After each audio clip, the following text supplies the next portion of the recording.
The moment Daniel Ross surrendered his emergency room spot to a blood-soaked stranger, every nurse in Chicago Memorial Hospital held their breath.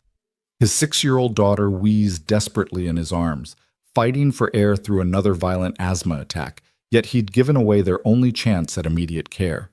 But when Dr. Harrison emerged minutes later, face drained of color, and whispered the woman's name, Olivia Jennings, the entire waiting room erupted in gasps. Stay with me until the end of this incredible story and comment your city below so I can see how far this tale of compassion has traveled. The fluorescent lights of Chicago Memorial Hospital's emergency room buzzed with an almost malevolent intensity, casting harsh shadows across the packed waiting area that had become Daniel Ross's personal purgatory for the past 3 hours. Every plastic chair bore witness to human suffering. A mother cradling her feverish infant, an elderly man clutching his chest with trembling hands, a teenager pressing a blood-soaked towel against his forehead. The air hung thick with antiseptic and desperation, punctuated by the occasional wail of sirens announcing another soul joining their vigil. Daniel shifted his weight on the uncomfortable seat, his muscular frame aching from 12 hours of laying concrete at the Millennium Park renovation site. His calloused hand, still bearing traces of cement dust despite his hurried washing, gently stroked his daughter's sweat-dampened hair. Maddie's small body trembled against his chest, each labored breath a reminder of why they were here, why they'd been here since 9 o'clock, watching the digital clock above the admissions desk mock them with its relentless progression. "Daddy?" Maddie whispered, her voice barely audible above the ambient chaos. "It hurts to breathe." The words sliced through Daniel's heart with surgical precision. He adjusted her position, trying to help her sit more upright, knowing from too many nights like this that the angle sometimes helped open her airways just a fraction more. "I know, baby girl. Just a little longer. The nice doctors will help us soon." His eyes darted to the admissions board for the 100th time. They were number 47 when they'd arrived. Now, after what felt like an eternity, they were number 3. Just 2 more people ahead of them. 2 more medical emergencies standing between his daughter and the nebulizer treatment that would ease the iron grip squeezing her lungs. Daniel's phone vibrated in his pocket. He ignored it, knowing it would be his foreman wondering if he'd make tomorrow's early shift. The answer was probably no, but that was tomorrow's problem. Tonight's problem sat wheezing in his arms, her favorite stuffed elephant, Mr. Peanuts, clutched desperately in her tiny hands. "Remember what Mommy used to say?" Daniel murmured, rocking her gently. "When things get scary, we count our breaths. 1, 2, 3. Maddie tried to follow along, but her counting dissolved into a coughing fit that drew concerned glances from nearby patients. A woman in designer clothes actually scooted her chair further away, as if asthma might be contagious. Daniel bit back his anger. He'd learned long ago that rage was a luxury single fathers couldn't afford, especially not in emergency rooms where making a scene could mean getting escorted out by security. The automatic doors hissed open, bringing a gust of October wind that carried the scent of rain and exhaust fumes. Daniel barely glanced up anymore. He'd watched dozens of people come and go, some walking out on their own power, others wheeled away to unknown fates. But something about this arrival made him look. She stumbled through the entrance like she was navigating a ship's deck in a storm. Young, maybe mid-20s, with designer clothes that were thoroughly soaked and clinging to her thin frame. Her platinum blonde hair, probably perfectly styled hours ago, now hung in wet strings around a face that bore the unmistakable pallor of someone fighting to stay conscious. She made it 3 steps before her knees buckled. The crack of her body hitting the linoleum echoed through the waiting room. Several people gasped. A few stood up, but nobody moved to help. "Probably drunk," someone muttered. "Or high," another voice added with disgusted certainty. "Look at her! Rich kid who partied too hard." Daniel watched as the woman tried to push herself up, her arms shaking with the effort. A dark stain spread across the front of her white blouse. Blood, he realized with a start. She was coughing blood. "Daddy?" Maddie tugged at his sleeve, her breathing momentarily forgotten in her concern. "She's sick. Really sick." The woman managed to get to her hands and knees, crawling toward the admissions desk with a determination that reminded Daniel of soldiers he'd seen in war documentaries, wounded but refusing to give up. The night clerk, a heavy-set man named Gary, who Daniel had watched dismiss dozens of cases as non-urgent, barely looked up from his computer screen. "Take a number," Gary droned. "Current wait time is approximately 4 hours." The woman's response was to vomit blood onto the floor. Even Gary couldn't ignore that. He hit a button, calling for a nurse, but his expression suggested this was more inconvenience than emergency. "Someone will be with you shortly," he said, returning to his screen. Daniel felt something shift in his chest, a tightening that had nothing to do with the recycled air or the smell of disinfectant. He watched the woman collapse again, this time onto her side, her body curled into a fetal position. Her lips were moving, but no sound came out. Prayer, maybe, or calling for someone who wasn't there. The memory hit him without warning, as it always did, sudden and brutal as a car crash. Sarah, his wife, 3 years ago. Different hospital, same indifference. She'd been complaining of chest pains for weeks, but their insurance had lapsed when Daniel got laid off from the factory. The free clinic had a 2-month wait. The ER had looked at their financial situation and prescribed aspirin, suggesting she was having anxiety attacks about money. "Very common," the doctor had said with a patronizing smile. "Try meditation."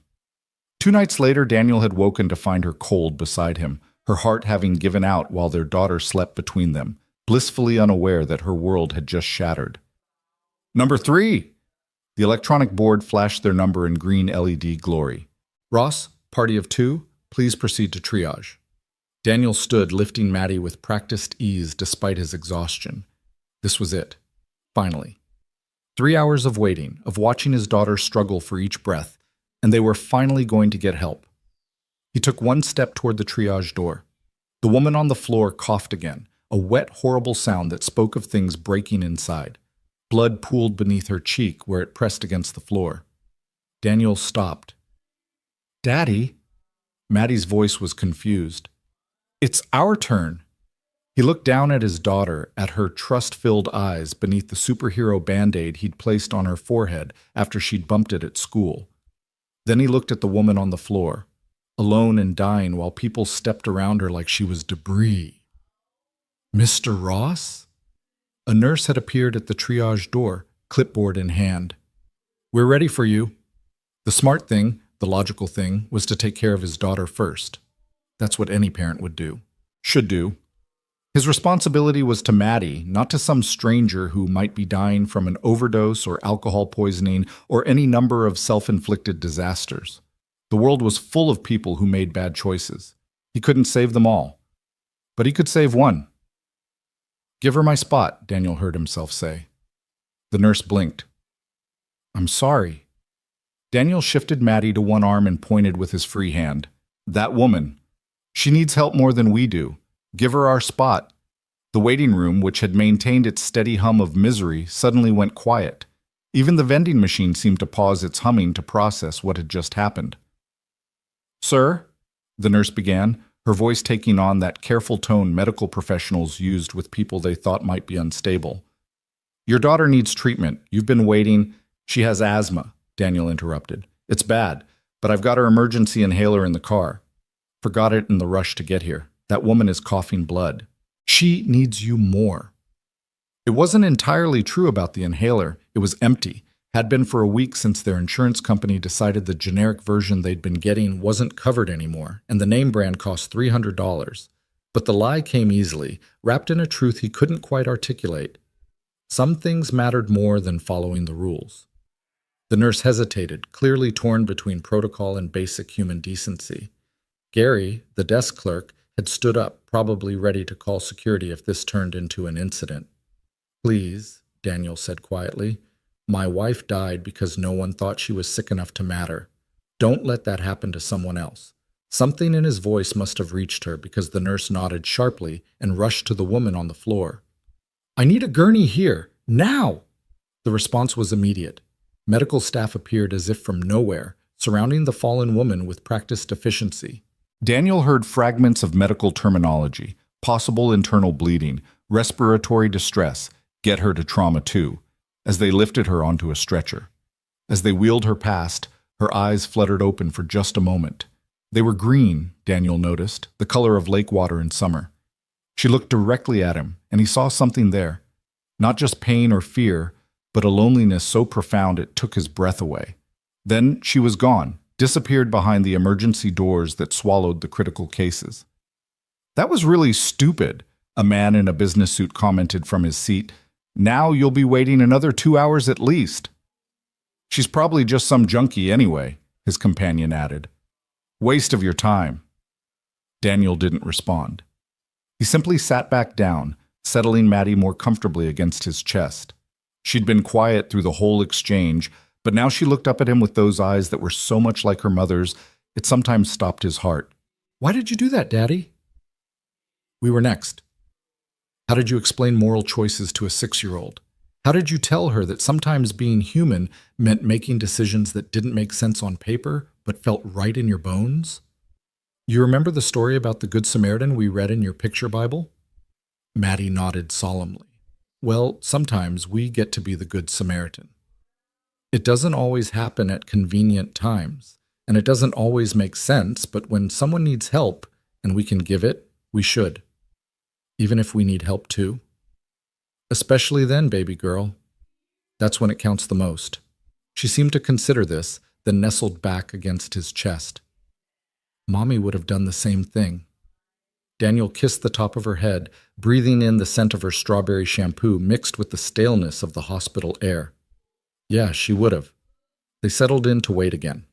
The board showed them at number 64 now, back at the bottom of the queue. Around them, the ER resumed its normal rhythm. Crying children, worried parents, the occasional drunk person demanding to be seen immediately. But something had shifted in the atmosphere, subtle as a change in air pressure before a storm. 20 minutes passed. 30. Maddie's breathing grew more labored, each inhale a conscious effort. Daniel was just about to swallow his pride and beg the desk clerk for any kind of help when the emergency doors burst open. A doctor emerged, tall, silver-haired, with the kind of presence that commanded immediate attention. His surgical scrubs were spotted with blood, and his face bore an expression Daniel couldn't quite read. Shock? Anger? Fear? Who gave up their spot? The doctor demanded, his voice carrying across the entire waiting room. Who let that woman go ahead of them? The waiting room collectively held its breath. In Daniel's experience, when doctors came out looking for someone like this, it was never good news. Either you were about to be blamed for something or asked to make impossible decisions about someone's care. Gary, the desk clerk, pointed directly at Daniel without hesitation, apparently happy to deflect any potential blame. The doctor strode over, his surgical shoes squeaking against the floor with each step. Up close, Daniel could see the name embroidered on his coat, Dr. Marcus Harrison, Chief of Emergency Medicine. You're the one? Dr. Harrison's voice was strained, like he was holding back something explosive. Daniel straightened, ready to defend his decision if necessary. Yes, sir. Is she okay? Dr. Harrison ran a hand through his silver hair, a gesture that seemed to age him 10 years. Do you have any idea who that woman is? Someone who needed help, Daniel replied simply. That's... Dr. Harrison paused, seeming to struggle with his words. That's Olivia Jennings. The name hung in the air like a physical presence. Around them, Daniel heard gasps, whispers, the scrape of chairs as people leaned forward to hear better. Even Daniel, who paid little attention to Chicago's social scene, knew that name. Olivia Jennings, heir to the Jennings Medical Group fortune, CEO of one of the largest healthcare companies in the Midwest, philanthropist whose name graced 2 wings of this very hospital. Her face had been on magazine covers. Her charitable donations made headlines. Her business acumen was studied in universities. The Olivia Jennings, someone whispered. The billionaire. The one who donated $50 million to the Children's Hospital? Daniel felt the weight of dozens of eyes on him. He'd given up his sick daughter's spot in the ER for one of the richest women in America. The irony wasn't lost on him. A woman who could have bought the entire hospital was dying on the waiting room floor, while he, who couldn't afford his daughter's asthma medication, had been the only one to help. Doctor. Harrison seemed to be choosing his words carefully. She's stable. Severe allergic reaction complicated by a respiratory infection, if she'd waited much longer. He trailed off, but the implication was clear. Why was she alone? Daniel asked, the question escaping before he could stop it. Someone like her, shouldn't she have people, security, someone to call her private physician? Dr. Harrison's expression softened slightly. That's what we're trying to figure out. She had no identification, no phone, nothing. If we hadn't run her fingerprints for the transplant registry, we might never have known who she was. The absurdity of the situation, that they had to fingerprint one of the city's most prominent citizens like a common criminal, wasn't lost on Daniel. But before he could respond, Maddie started coughing again, harder this time, her small body convulsing with the effort. Dr. Harrison's attention immediately shifted to the child. His trained eyes took in her color, her breathing pattern, the way she held herself. How long has she been like this? Since about 6 this evening. We've been here since 9. Chronic asthma? Yes, sir. Usually manageable, but the inhaler ran out and we couldn't afford...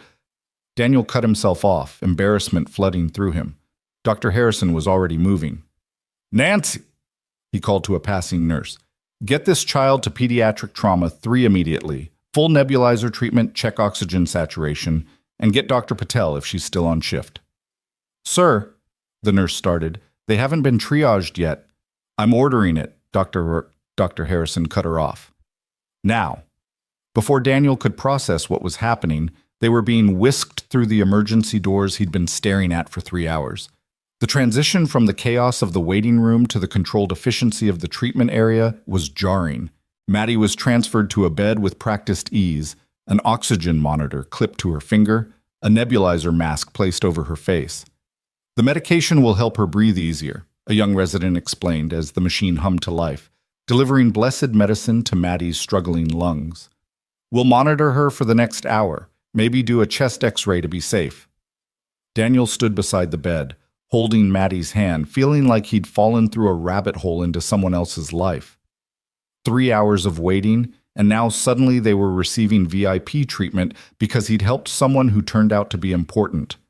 The unfairness of it, that Maddie was getting care not because she needed it, but because of who they'd helped, sat bitter in his throat. Mr. Ross? He turned to find Dr. Harrison standing in the doorway. She's asking for you, the doctor said simply. Miss Jennings. She wants to meet the person who helped her. Daniel looked at Maddie, who was already breathing easier, the medicine doing its work. She waved him away with the hand not holding Mr. Peanuts. Go, Daddy. I'm okay now. The walk to Olivia Jennings' room felt surreal.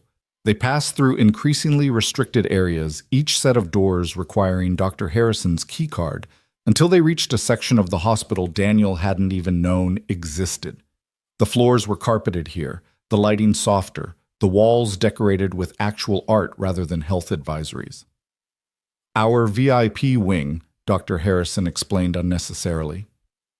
The room they entered looked more like a high-end hotel suite than a hospital room. Multiple monitors displayed vital signs with quiet efficiency, but they were discreetly positioned behind wooden panels. The bed looked like it could swallow 3 people, and floor-to-ceiling windows offered a view of Chicago's skyline that probably cost more than Daniel's annual salary. But what struck Daniel most was how small Olivia Jennings looked in that enormous bed. Without the context of her wealth and status, she was just a young woman who'd almost died. Her face was still pale, but color was returning to her cheeks. The oxygen cannula under her nose seemed like an insult to her carefully applied makeup, now smudged beyond recognition. Her green eyes, when they found Daniel, were filled with an emotion he couldn't quite name. You're the one, she said, her voice hoarse but clear. The man with the little girl. Yes, ma'am. She laughed, a sound that turned into a cough. Ma'am? I'm 26, not 60. Please, call me Olivia. Daniel shifted uncomfortably. Everything about this felt wrong. Him in his concrete, dusty work clothes, standing in a room that cost more per night than he made in a month, talking to a woman whose donations kept this hospital running. How's your daughter? Olivia asked. Better? They're giving her a breathing treatment now. Because of Marcus here, I'm assuming. She shot Dr. Harrison a look that was somehow both grateful and reproving. He has a tendency to bend rules when it suits him. Only for good causes, Dr. Harrison defended. Like me? Olivia's tone was bitter. Because I sign checks? An uncomfortable silence settled over the room. Daniel understood suddenly that he'd walked into the middle of something, a dynamic he didn't fully understand. I should go, he started, but Olivia raised a hand. Please, stay. I need to thank you properly. No thanks necessary. Do you know what happened to me tonight? She interrupted. Before I ended up on that ER floor? Daniel shook his head. I was at a charity gala. My own charity gala, actually, raising money for, ironically enough, improving emergency room care in underserved communities. She laughed again, bitter as black coffee. I started feeling sick during dinner. Couldn't breathe properly. My throat was closing up. I tried to discreetly leave, didn't want to make a scene. You know what's funny? I was surrounded by 300 of Chicago's wealthiest people, and not one of them noticed I was dying. She paused, seeming to gather her strength. I made it to the bathroom, realized I was having an allergic reaction to something. Still don't know what. My phone was in my evening bag, which I'd left at the table. I tried to go back, but by then my lungs were filling with fluid from the respiratory infection I didn't even know I had. Perfect storm, the doctors say. I stumbled out of the hotel, trying to get to my car, to my driver, but I couldn't find them. Ended up walking 6 blocks in the rain, in heels, coughing blood, before I finally found a taxi. Daniel remained silent, sensing she needed to tell this story. The taxi driver took one look at me and drove off. Said he didn't want that kind of trouble in his cab. The second one demanded payment up front, and I didn't have my wallet. The third one finally agreed to take me, but only to the nearest hospital, not Northwestern, where I have privileges. And you know what I realized, lying on that ER floor? She looked directly at Daniel, and he saw tears tracking down her cheeks. Nobody cared. Not one person in that waiting room cared that I was dying. They all assumed I was drunk, or high, or somehow deserving of what was happening to me. 300 people at a gala about improving healthcare, and not one noticed I needed help. Dozens of people in that ER, and they stepped over me like I was trash. Except for you. She wiped at her eyes with the back of her hand, a gesture so normal, so human, that it transformed her from Olivia Jennings, the billionaire, to just Olivia, a scared young woman who'd almost died alone. You didn't know who I was. You had your sick daughter to worry about. You had every reason to take your turn, to follow the rules, to mind your own business. But you didn't. Why? Daniel thought about the question, about how to explain something he didn't fully understand himself. My wife died 3 years ago, he said finally, heart condition that got ignored because we looked like we couldn't pay. She died in our bed while our daughter slept between us. I promised myself that night, if I ever had the chance to stop someone else from dying alone and ignored, I would. Didn't matter who they were or why they were sick. Nobody should die like that. The room was quiet, except for the soft beep of monitors and the distant sound of the hospital's endless activity. I'm sorry about your wife, Olivia said softly. I'm sorry about tonight, Daniel replied. Money shouldn't make people less human to each other. No, Olivia agreed. It shouldn't. Dr. Harrison cleared his throat. I should check on your daughter, Mr. Ross. Make sure she's responding well to treatment. It was a clear dismissal, but a kind one. Daniel nodded, started to leave, but Olivia's voice stopped him. What's your daughter's name? Madison. Maddie. What's your name? Your first name? Daniel. She smiled, the first genuine smile he'd seen from her. Thank you, Daniel, for seeing me as a person. You'd be surprised how rare that is in my world. Daniel left the VIP suite and made his way back to pediatric emergency, his mind struggling to process the last hour. He found Maddie sitting up in bed, the color returned to her cheeks, enthusiastically telling a nurse about her favorite cartoon while the nebulizer continued its work. Daddy, she exclaimed when she saw him. The medicine tastes funny, but I can breathe now, and Nurse Jennifer says I'm the bravest patient she's had all night. That's my girl, Daniel said, sinking into the chair beside her bed. The exhaustion of the day, the physical labor, the stress of Maddie's attack, the surreal encounter with Olivia Jennings hit him all at once. Is the lady okay? Maddie asked. The sick one you helped? She's going to be fine. Good. Maddie adjusted Mr. Peanut so he could better see the monitors. Maybe she just needed someone to be nice to her. Out of the mouths of babes, Daniel thought.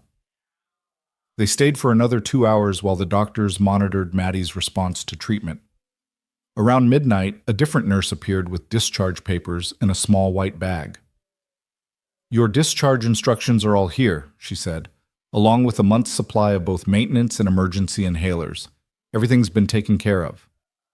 Daniel frowned. I haven't given you my insurance information yet. It's been handled, the nurse said with a knowing smile. Just make sure to follow up with your pediatrician this week. Daniel knew better than to argue. He gathered Maddie, now drowsy from the medication in the late hour, and carried her to the exit. His truck was where he'd left it in the parking garage, accumulating hourly fees he couldn't afford. But when he tried to pay at the exit kiosk, the attendant waved him through. Already paid, the man said, looking as confused as Daniel felt. The drive home was quiet, Maddie asleep in her booster seat, clutching Mr. Peanuts. Their apartment building looked especially shabby after the gleaming halls of Chicago Memorial, but it was home. Daniel carried Maddie up 3 flights of stairs, tucked her into her bed with its Disney princess sheets, and stood watching her breathe easily for the first time in hours. His phone, forgotten in his pocket, buzzed with messages. His foreman, wondering about tomorrow. His sister, checking in as she did every few days. And an unknown number with a Chicago area code. Curious, he opened the last message. Daniel, thank you again for tonight. I've been thinking about what you said, about people dying alone and ignored. I'd like to talk to you about a project I'm working on, if you're interested. No obligations, just a conversation. Dash Olivia Jennings, P.S. I hope Maddie is breathing easier. Daniel stared at the message, wondering what possible project a billionaire healthcare CEO could want to discuss with a construction worker. But that was tomorrow's mystery. Tonight, his daughter was breathing easy. A stranger was alive because he'd made a choice, and sometimes that was enough. He walked to his bedroom, stopping at the photo of Sarah on the hallway wall. She smiled back at him, frozen in time at their last anniversary, unaware that she had only 3 months left. I did what you would have done, he told her picture. I know it was risky with Maddie sick, but I couldn't just let her die. Nobody should die like you did, Sarah. Nobody. The photo, of course, didn't respond. But Daniel felt a warmth in his chest that had nothing to do with the apartment's overworked radiator. For the first time in 3 years, he'd done something that felt like honoring Sarah's memory properly, not just by surviving, not just by raising their daughter, but by being the kind of person she'd believed he could be. Outside, Chicago rumbled on through the night, indifferent to the small dramas playing out in its hospitals and homes. But in one small apartment, a father stood in the doorway of his daughter's room, watching her chest rise and fall without struggle, and felt something shift in the universe. Not a large shift, not yet, but the kind of tiny movement that sometimes preceded avalanches. His phone buzzed again. Another unknown number. Mr. Ross, this is Dr. Harrison. I wanted to let you know that we've scheduled Maddie for a full respiratory workup with our best pediatric pulmonologist next week.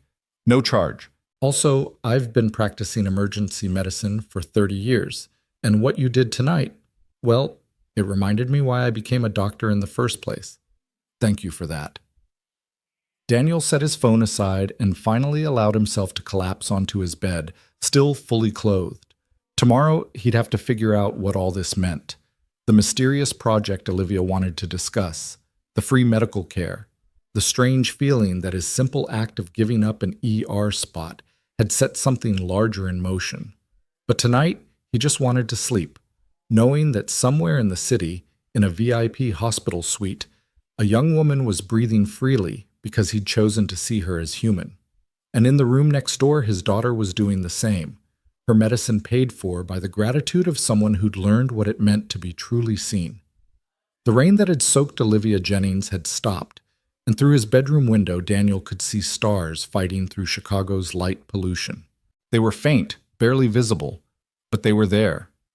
Sometimes that was all you needed, the faintest light in the darkness, the smallest gesture of humanity, the tiniest shift in the universe. Tomorrow would bring its own challenges. His foreman would be furious about the missed shift. The bills would still be piled on the kitchen counter. The truck would still need new tires he couldn't afford. But tonight, Daniel Ross fell asleep with something he hadn't felt in 3 years, the sense that maybe, just maybe, the world could still surprise him with its capacity for grace. And in her hospital bed across the city, Olivia Jennings lay awake, staring at the ceiling, replaying the moment a stranger had chosen her life over his daughter's immediate care. She'd built an empire on calculated decisions and strategic moves, but this simple, illogical act of compassion had shattered something inside her. She picked up her phone, scrolling through the hundreds of messages from people who'd just learned about her near-death experience. Board members offering private physicians. Society friends expressing shock that she'd been in a public ER. Her own executives demanding to know why her security detail hadn't been with her. Not one of them asked if she was okay. Not one expressed genuine concern for her as a person rather than as a position, a bank account, a connection to power. Except for Daniel Ross, who didn't even know her name when he'd saved her life. Olivia made a decision then, lying in her expensive hospital bed, surrounded by the best medical technology money could buy. The project she'd been conceptualizing for months, a complete overhaul of emergency care accessibility, suddenly had a face. Daniel's face, and Maddie's, and Sarah Ross's, who died because the system Olivia presided over had failed her. She started typing notes into her phone, her fingers flying across the screen with renewed energy. By dawn, she'd have a proposal. By the end of the week, she'd have a plan. And somehow, she'd convince Daniel Ross to help her implement it. Because if a construction worker could save a billionaire's life by choosing compassion over convention, imagine what they could accomplish if they worked together to fix the system that had nearly killed them both.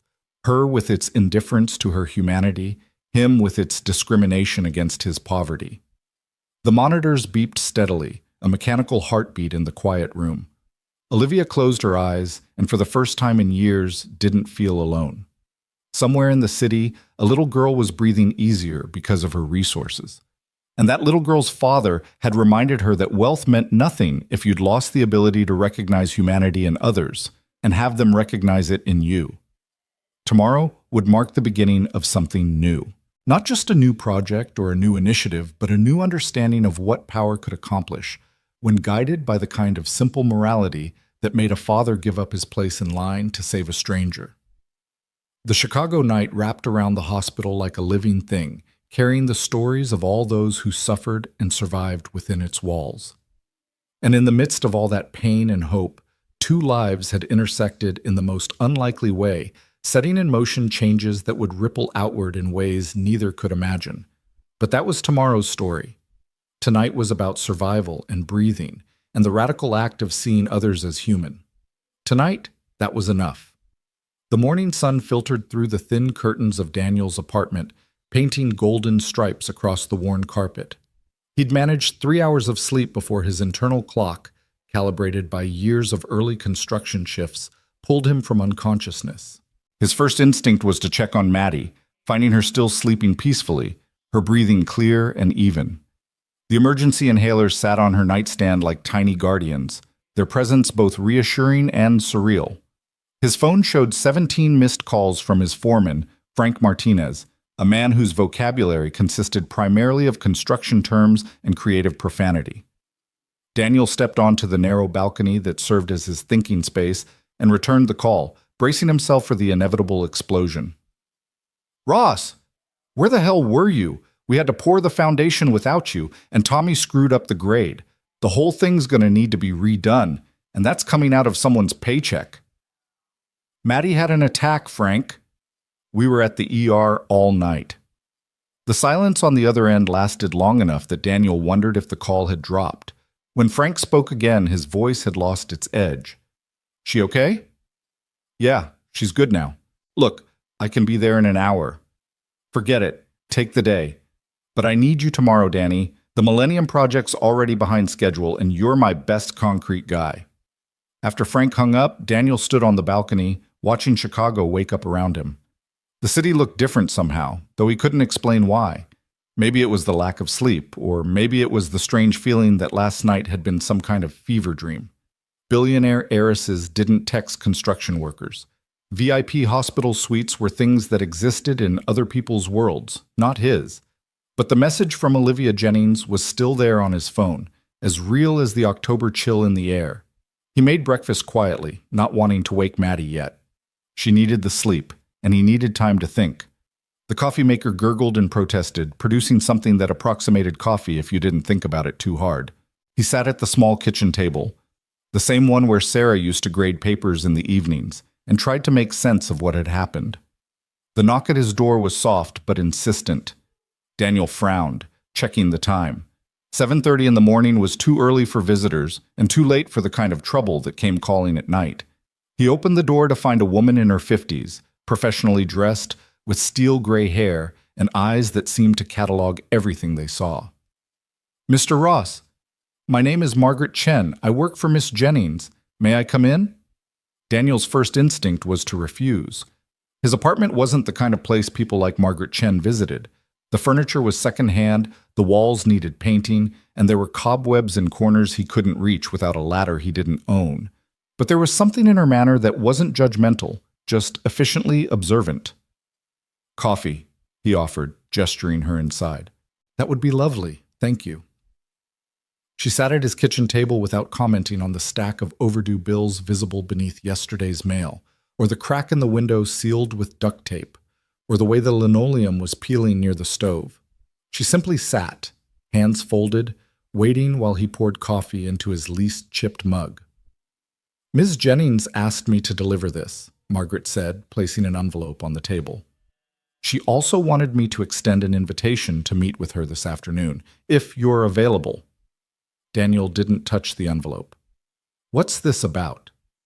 "I believe she wants to discuss a business proposition. She was quite insistent that I emphasize this isn't charity, Mr. Ross. She has a genuine professional interest in your perspective on something." "My perspective? I pour concrete for a living, Miss Chen. What could I possibly offer someone like Olivia Jennings?" Margaret smiled, the expression transforming her stern features. "You'd be surprised what perspectives matter when you're trying to solve certain problems. 2 o'clock, if you can manage it? The address is in the envelope." She stood to leave, then paused at the door. "For what it's worth, Mr. Ross, I've worked for the Jennings family for 20 years. I've never seen Olivia this energized about a project. Whatever you did last night, it mattered." After she left, Daniel sat staring at the envelope.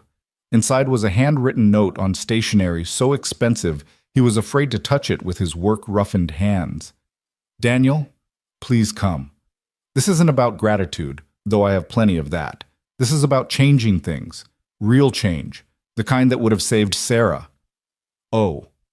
The use of his wife's name stopped him cold. It felt invasive at first, then he realized Olivia had probably had him researched. When you had that much money, information was just another commodity.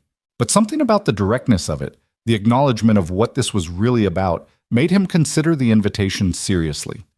Maddie wandered into the kitchen around 9, Mr. Peanuts dragging behind her, his trunk worn thin from years of love. "Morning, baby girl. How are you feeling?" "Good. I can breathe all the way in, see?" She demonstrated with an exaggerated deep breath. "Are you going to work?" "Not today. Frank gave me the day off to make sure you're okay." Her face lit up. "Can we go to the park? Please? I promise I won't run too much." They spent the morning at Humboldt Park, Maddie feeding ducks with bread they probably couldn't afford to waste while Daniel watched her like a hawk for any signs of breathing trouble. But she was fine. Better than fine, actually. The medicine had worked its magic, and she ran and played with an energy that made his chest tight with a mixture of love and fear. At noon, Daniel called his sister Carmen to watch Maddie for the afternoon. Carmen arrived with her usual whirlwind energy, immediately starting to clean his kitchen, while simultaneously lecturing him about his housekeeping and interrogating him about why he needed a babysitter. "You got a date, Danny?" "Finally?" "It's a business meeting." Carmen stopped mid-wipe, turning to stare at him. "You pour concrete." "What kind of business meeting?" "It's complicated. Everything with you is complicated since Sarah died.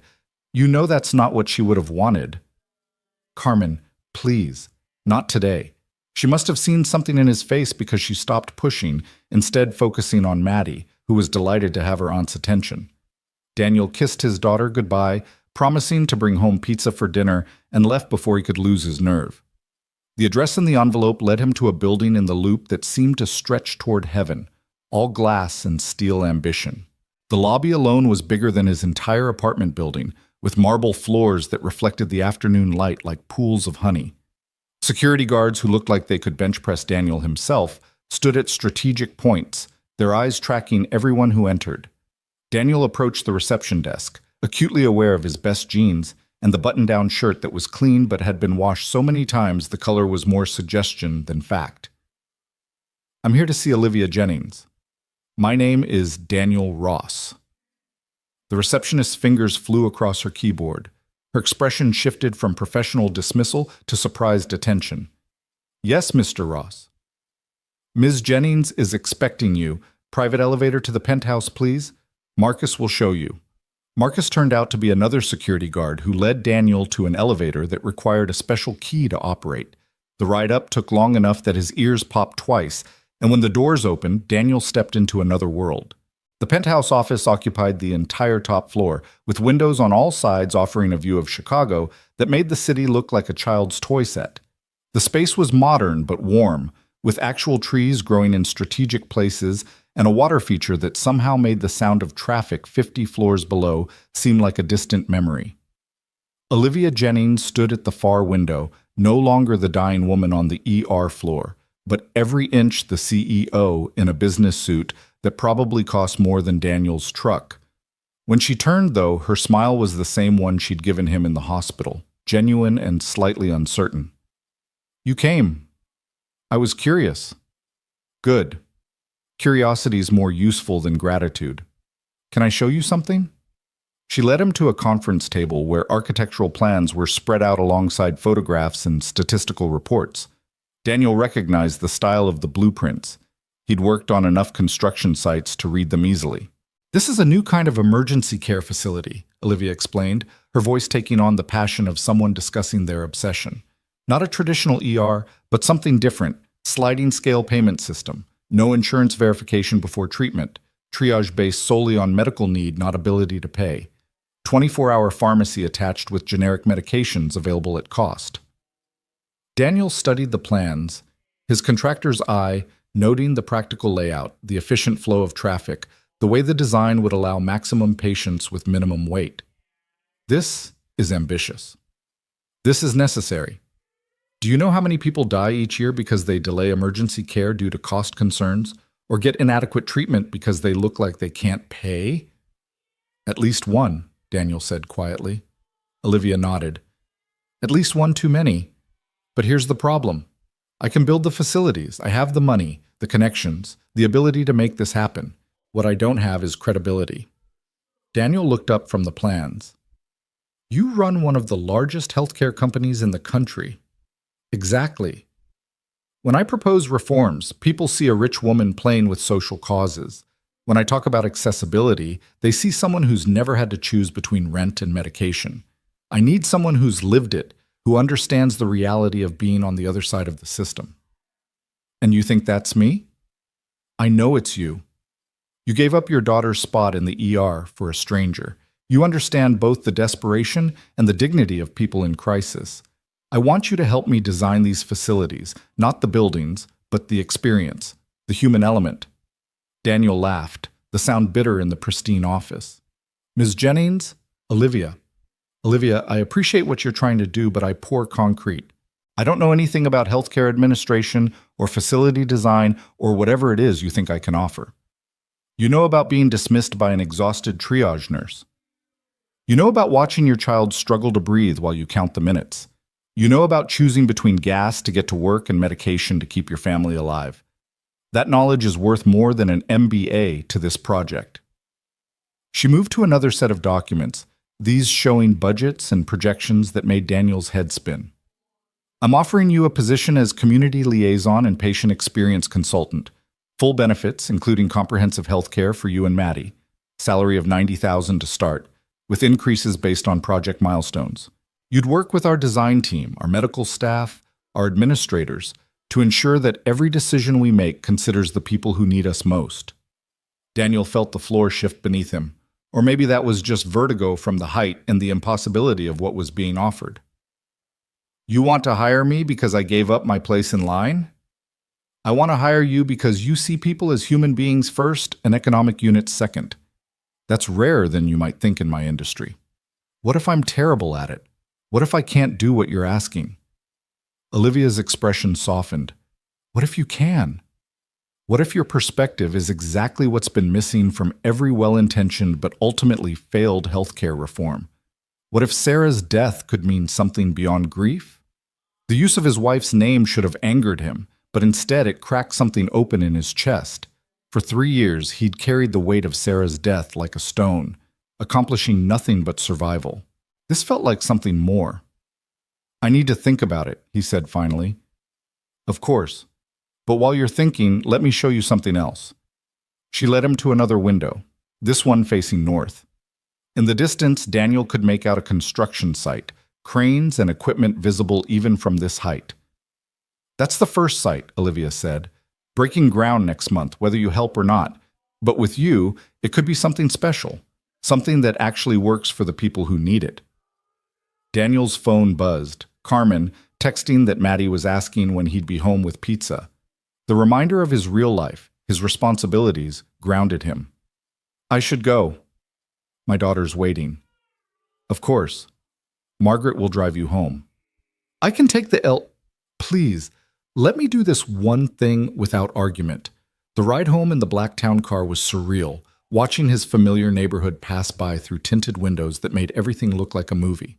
Margaret didn't speak except to confirm his address, but when they pulled up to his building, she handed him a card.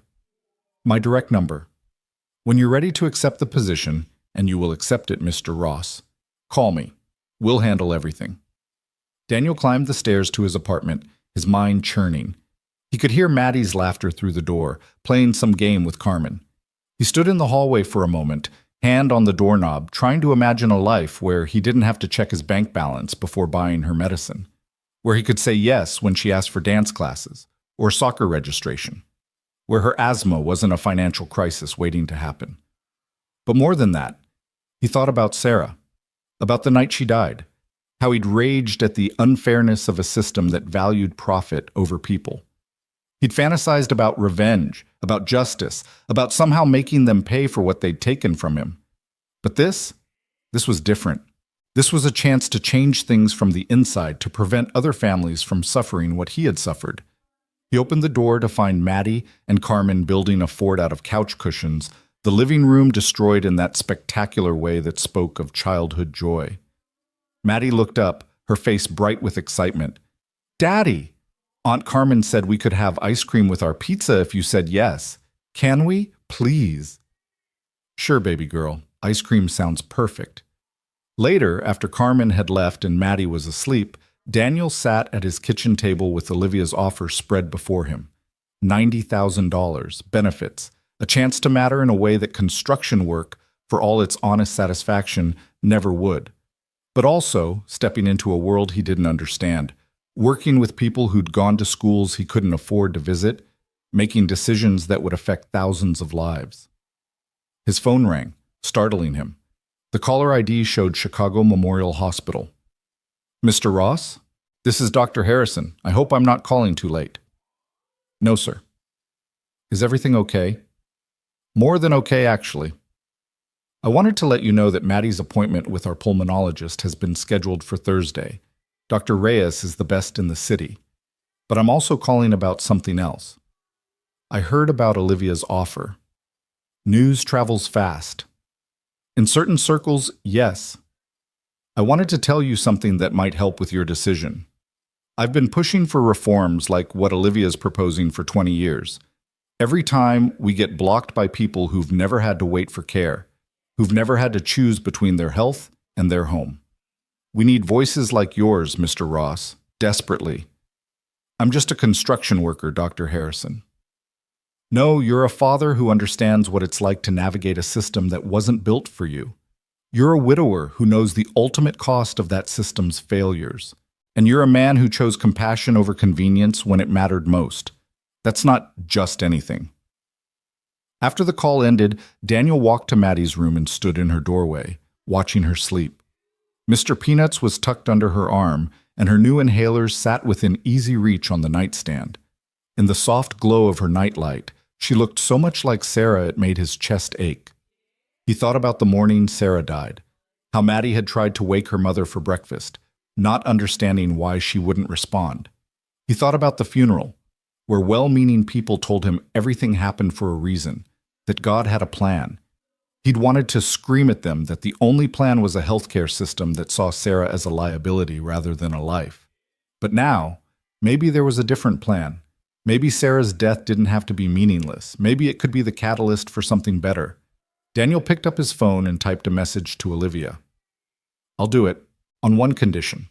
The first facility we build, the one breaking ground next month, I want it named after Sarah. Sarah Ross Memorial Emergency Care Center." The response came within minutes. "Done.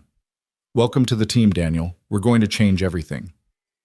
He set down the phone and walked back to the window, looking out at the city lights. Somewhere out there, in apartments like his, families were making impossible choices about healthcare. Children were wheezing through the night because their parents couldn't afford preventive care. People were dying from treatable conditions because they couldn't pay for treatment. But maybe, just maybe, that was about to change. Not all at once, not dramatically, but one facility at a time, one reformed policy at a time, one saved life at a time. The next morning, Daniel woke to find Maddie already up, sitting at the kitchen table with a bowl of cereal, studying him with those two wise eyes she'd inherited from her mother. "Something's different," she announced. "What makes you say that?" "You look lighter, like when you're carrying groceries and you finally get to put them down." Out of the mouths of babes, Daniel thought for the second time in as many days. "Things are going to change, baby girl. Good changes." "Are we moving?" "No, same apartment, but Daddy got a new job. One where I can help make sure other kids who get sick like you do get the help they need." Maddie considered this, taking it in with the seriousness only a 6-year-old could manage. "Will you still come home for dinner?" "Every night." "Will I still go to the same school?" "Yes." "Can we keep Mr. Peanuts?" Daniel laughed, crossing to hug his daughter. "We're definitely keeping Mr. Peanuts." "Then I think the changes are good," she declared, returning to her cereal. Daniel's phone buzzed with a text from Frank Martinez. "Heard you're leaving us for the corporate world. Don't forget us little people when you're changing the world, Ross." He smiled, typing back, "Pour one bad foundation in my honor, Frank." "Already did." "It's terrible. You'd hate it." The exchange was perfect in its simplicity, the kind of goodbye that acknowledged change without dwelling on it. Daniel knew he'd missed the straightforward nature of construction work, the satisfaction of seeing concrete take shape, the camaraderie of men who built things with their hands. But he wouldn't miss the constant financial anxiety, the physical exhaustion, the knowledge that one injury could destroy everything. Margaret Chen arrived at 10 sharp, this time with a folder of paperwork and a laptop. "We'll need to get you set up with everything today," she said, transforming his kitchen table into a makeshift office. "Direct deposit information, insurance elections, security clearances for the various facilities you'll be visiting." "Security clearances?" "You'll have access to patient information, facility designs, proprietary data. It's all standard, but necessary." As they worked through the paperwork, Daniel began to understand the scope of what he'd agreed to. This wasn't just about the emergency care facilities. Olivia's vision extended to mobile health units, community education programs, partnerships with schools and community centers. It was healthcare reimagined from the ground up, with accessibility as the foundation rather than an afterthought. "There's one more thing," Margaret said, producing a credit card. "Corporate card for expenses. Travel, meals during meetings, anything related to your work. Ms. Jennings was very specific that you're not to pay for anything out of pocket." Daniel stared at the card, his name embossed in silver letters. It felt heavier than it should, weighted with possibility and responsibility. "I don't know how to be a corporate person," he admitted. Margaret's expression softened. "Mr. Ross, you're not meant to be a corporate person. You're meant to be exactly who you are. Someone who understands the human cost of corporate decisions. Don't try to be someone else. That would defeat the entire purpose." She left him with a schedule for the next week. Meetings with architects, sessions with medical directors, site visits to existing facilities to understand what worked and what didn't. It was overwhelming, but there was something else too. Hope. For the first time in 3 years, genuine hope that things could be different. That afternoon, Daniel took Maddie to her favorite playground, pushing her on the swings while she laughed with pure joy. Other parents were there, some he recognized from the neighborhood. Maria Gonzalez with her twins, both of whom had diabetes. Tom Chen, whose father lived with them and needed regular dialysis. The Hendersons, whose son had cerebral palsy and required constant care they could barely afford. All of them had stories like his. All of them had fought the same system that had failed Sarah, and now, impossibly, he was in a position to do something about it.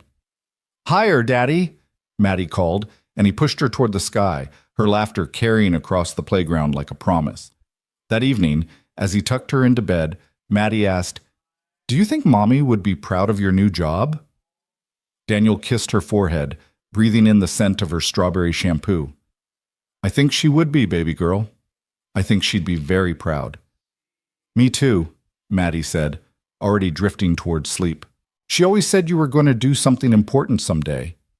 As Daniel turned off the light and closed her door, he thought about Sarah's unwavering faith in him, even when he'd been laid off, even when they were struggling, even when the world seemed determined to grind them down. She'd believed he was meant for something more than just survival. His phone lit up with a message from Olivia. "First planning meeting tomorrow at 2 p.m. Fair warning. The board thinks I'm crazy for bringing you on. Prove them wrong?" Daniel typed back, "I'll do my best." "That's all anyone can ask. See you tomorrow, partner." Partner. The word sat strangely but not unpleasantly in his mind. 3 days ago, he'd been a construction worker barely making ends meet, watching his daughter struggle to breathe in an overcrowded ER. Now he was partnering with one of the most powerful women in Chicago to reshape healthcare accessibility. Life, Daniel reflected, had a strange sense of timing. Sarah used to say that the universe put you exactly where you needed to be, exactly when you needed to be there. He'd stopped believing that when she died, when the universe had failed to put her where she needed to be to survive. But maybe she'd been partially right. Maybe the universe did position people sometimes, not for their own sake, but for what they could do for others. He stood at his window, looking out at the city, thinking about all the Daniel and Sarah Rosses out there, all the Maddies who needed help, all the people falling through cracks that should never have existed in the first place. Tomorrow, he'd walk into a corporate boardroom for the first time in his life. He'd sit at tables where million-dollar decisions were made with the casual ease most people ordered coffee. But he wouldn't forget this view from a third-floor apartment where every dollar mattered, where medical bills were catastrophes, where giving up your spot in an ER could mean risking your child's life. That was his qualification, his expertise, his value, not despite his struggles, but because of them. The city lights twinkled below, each one representing lives and stories and struggles he might actually be able to affect. It was terrifying and exhilarating in equal measure. His phone rang one more time that night. Dr. Harrison again. "I wanted to tell you something else," the doctor said without preamble. "About that night in the ER. I've been thinking about it, about what you did. In 30 years of emergency medicine, I've seen every kind of human behavior. Selfishness, sacrifice, indifference, compassion. But what you did was different. You didn't just help someone in need. You recognized humanity in someone everyone else had written off. That's the kind of vision this project needs. I just did what felt right." Exactly. And that's what's been missing from healthcare reform. People who do what feels right instead of what's profitable or politically expedient. Don't lose that instinct, Mr. Ross. It's going to be more valuable than you know. After the call, Daniel couldn't sleep. He sat at his kitchen table, looking at the plans Olivia had given him to review. The Sarah Ross Memorial Emergency Care Center would serve one of Chicago's most underserved neighborhoods. It would be a beacon, Olivia had said, proof that healthcare could be both excellent and accessible. He traced the outline of the building with his finger, imagining the lives that would be saved there, the families that wouldn't have to experience what his had. It wouldn't bring Sarah back. Nothing could do that. But it would make her death mean something more than just another statistic in a broken system's ledger. The boardroom at Jennings Medical Group headquarters felt like stepping into a shark tank dressed as bait. Daniel stood at the threshold, taking in the polished mahogany table that could seat 20, the oil paintings of stern-faced former executives, and the floor-to-ceiling windows that made Chicago look conquerable. Around the table sat a collection of suits that probably cost more than his annual salary had been just yesterday, each face bearing the practiced neutrality of people who'd learned to hide their thoughts behind MBA degrees and stock portfolios. Olivia stood at the head of the table, her presence commanding even among these titans of industry. When she saw Daniel, something in her posture shifted, a subtle relaxation that only he seemed to notice. Ladies and gentlemen, I'd like you to meet Daniel Ross, our new community liaison and patient experience consultant. The silence that followed could have frozen Lake Michigan. Daniel felt 14 pairs of eyes dissecting him, cataloging his department store suit, his calloused hands, the way he didn't quite know where to put himself in this room that breathed money and influence. This is the construction worker? The question came from a man whose silver hair was so perfectly styled it looked weaponized. His nameplate read Harrison Blackwood, CFO. This is the man who understands our target demographic better than anyone else at this table, Olivia replied, her tone suggesting this wasn't up for debate. With all due respect, a woman in pearls interjected, what qualifications does Mr. Ross have for this position?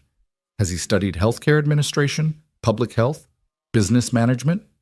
Daniel cleared his throat, and every head swiveled toward him. No, ma'am. What I have is a dead wife who might be alive if your emergency rooms treated people like humans instead of credit scores. I have a daughter whose asthma attacks cost more than I make in a month. And I have 3 years of experience navigating a healthcare system that seems designed to extract maximum profit from minimum care. The woman's face flushed, but before she could respond, Daniel continued. You want qualifications? I can tell you exactly how long someone making minimum wage will wait before seeking emergency care because they're calculating whether they can afford to miss work. I can explain why people use superglue on wounds that need stitches, or why they cut blood pressure pills in half to make them last longer. I know what it's like to choose between groceries and medication, to lie awake wondering if that chest pain is serious enough to risk bankruptcy. He moved toward the table, finding his confidence in the truth of his experience. Ms. Jennings showed me your plans for the new facilities. They're impressive. State-of-the-art equipment, innovative triage systems, beautiful architecture. But you know what I didn't see? A place for people to charge their phones so they can call family for rides home because they can't afford an ambulance.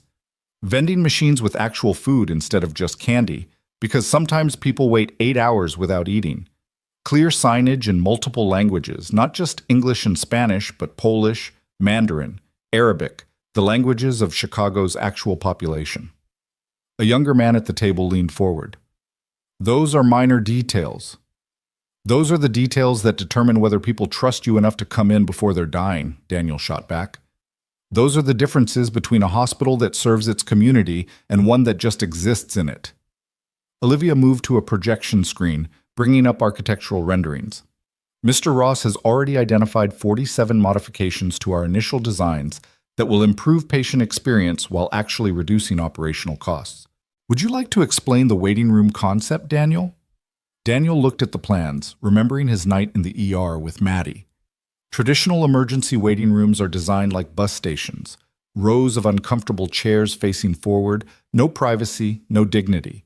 People in crisis forced to suffer in public. Your plans follow that same model, just with nicer chairs. He moved to the screen, pointing to different areas. Instead, create pods. Semi-private spaces where families can wait together without being on display. Include charging stations because people need their phones for support, for distraction, for coordinating care. Make some pods larger for extended families. In many communities, medical decisions involve multiple generations. Put children's pods near the pediatric entrance so sick kids don't have to navigate through adult trauma. That would cost, Blackwood began. An additional $200,000 per facility, Daniel finished. I did the math. You know what costs more? People leaving without being seen because the environment is so hostile, they'd rather risk dying at home. The national average for LWBS, left without being seen, is 2 to 3%. In underserved communities, it's closer to 8%. Each of those represents not just lost revenue, but a potential lawsuit when someone dies after leaving. The room fell silent again, but this time it was the silence of recalculation rather than dismissal. "Show them the pharmacy concept," Olivia prompted. Daniel pulled up another slide, this one his own rough sketch that Olivia's team had transformed into a professional rendering. Attached pharmacy, open 24 hours, with a sliding scale payment system. But here's the key. It's inside the security perimeter. People can fill prescriptions without leaving the building, without having to find transportation to another location. Stock it with generic versions of the 100 most prescribed medications. Sell them at cost plus 15%, just enough to keep it operational. "We're not a charity," someone muttered. "No," Daniel agreed. "But every person who can't afford their medication ends up back in your ER within 30 days. And emergency care costs 10 times what preventive care does. This isn't charity, it's economics." A woman who'd been silent until now raised her hand slightly, an oddly formal gesture. "Mr. Ross, I'm Dr. Patricia Winters, Head of Emergency Services. Your ideas are interesting, but have you considered the security implications? These facilities will be in challenging neighborhoods." Daniel almost laughed. "Dr. Winters, I live in one of those challenging neighborhoods. You know what makes them challenging? Poverty, desperation, the constant calculation of whether you can afford to be sick. You want better security? Hire people from the community. Not just guards, but translators, patient advocates, people who understand the population because they are the population. Hire locals?" Blackwood looked like Daniel had suggested staffing the facilities with circus performers.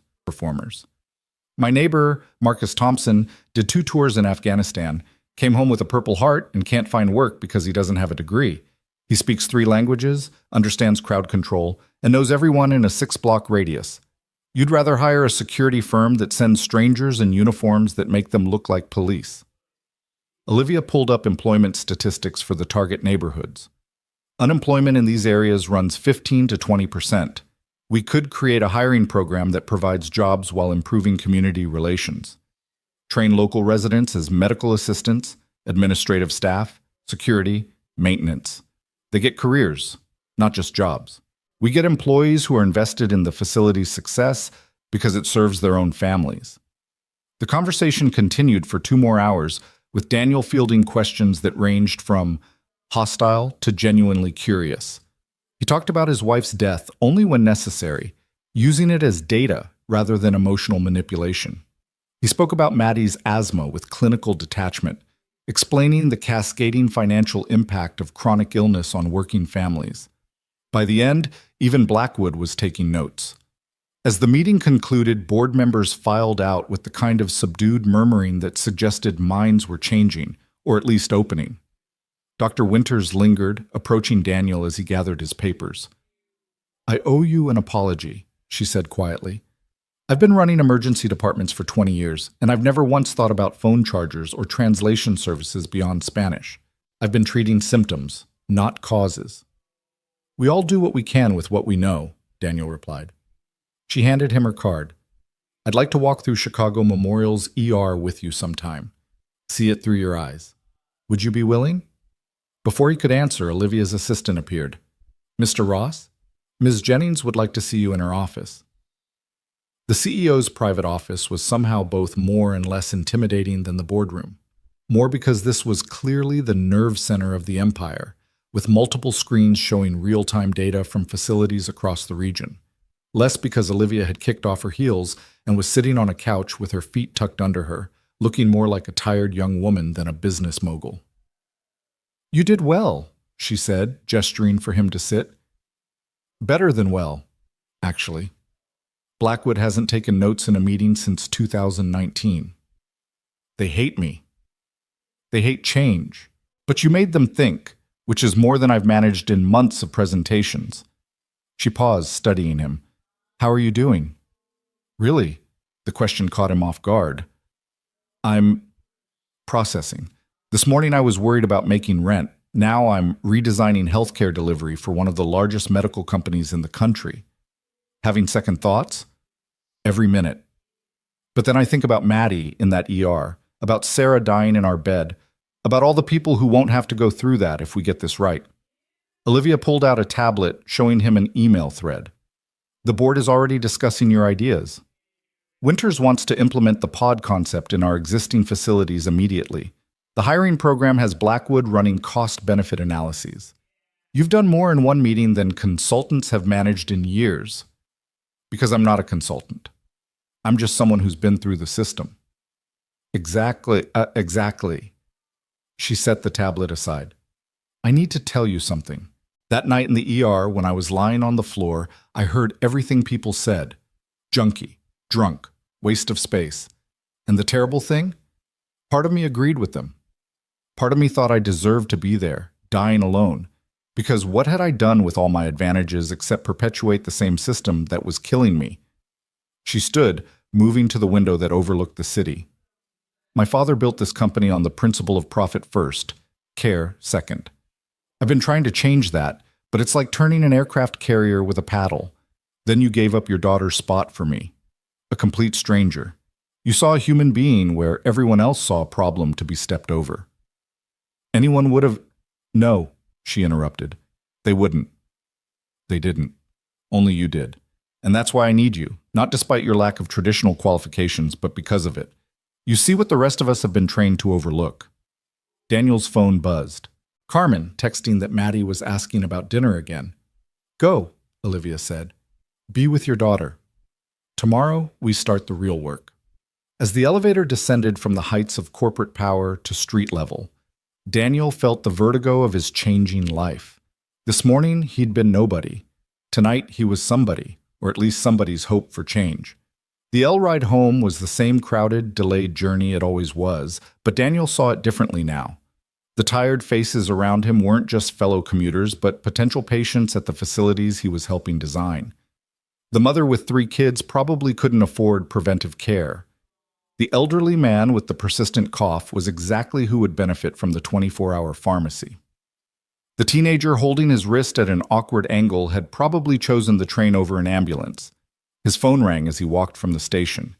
Dr. Harrison from Chicago Memorial. I heard about your performance today. Olivia's assistant called it revolutionary. Thought you should know you're already making waves. I just told the truth. That's what made it revolutionary. Listen, Maddie's appointment is Thursday at 10. Can you make that?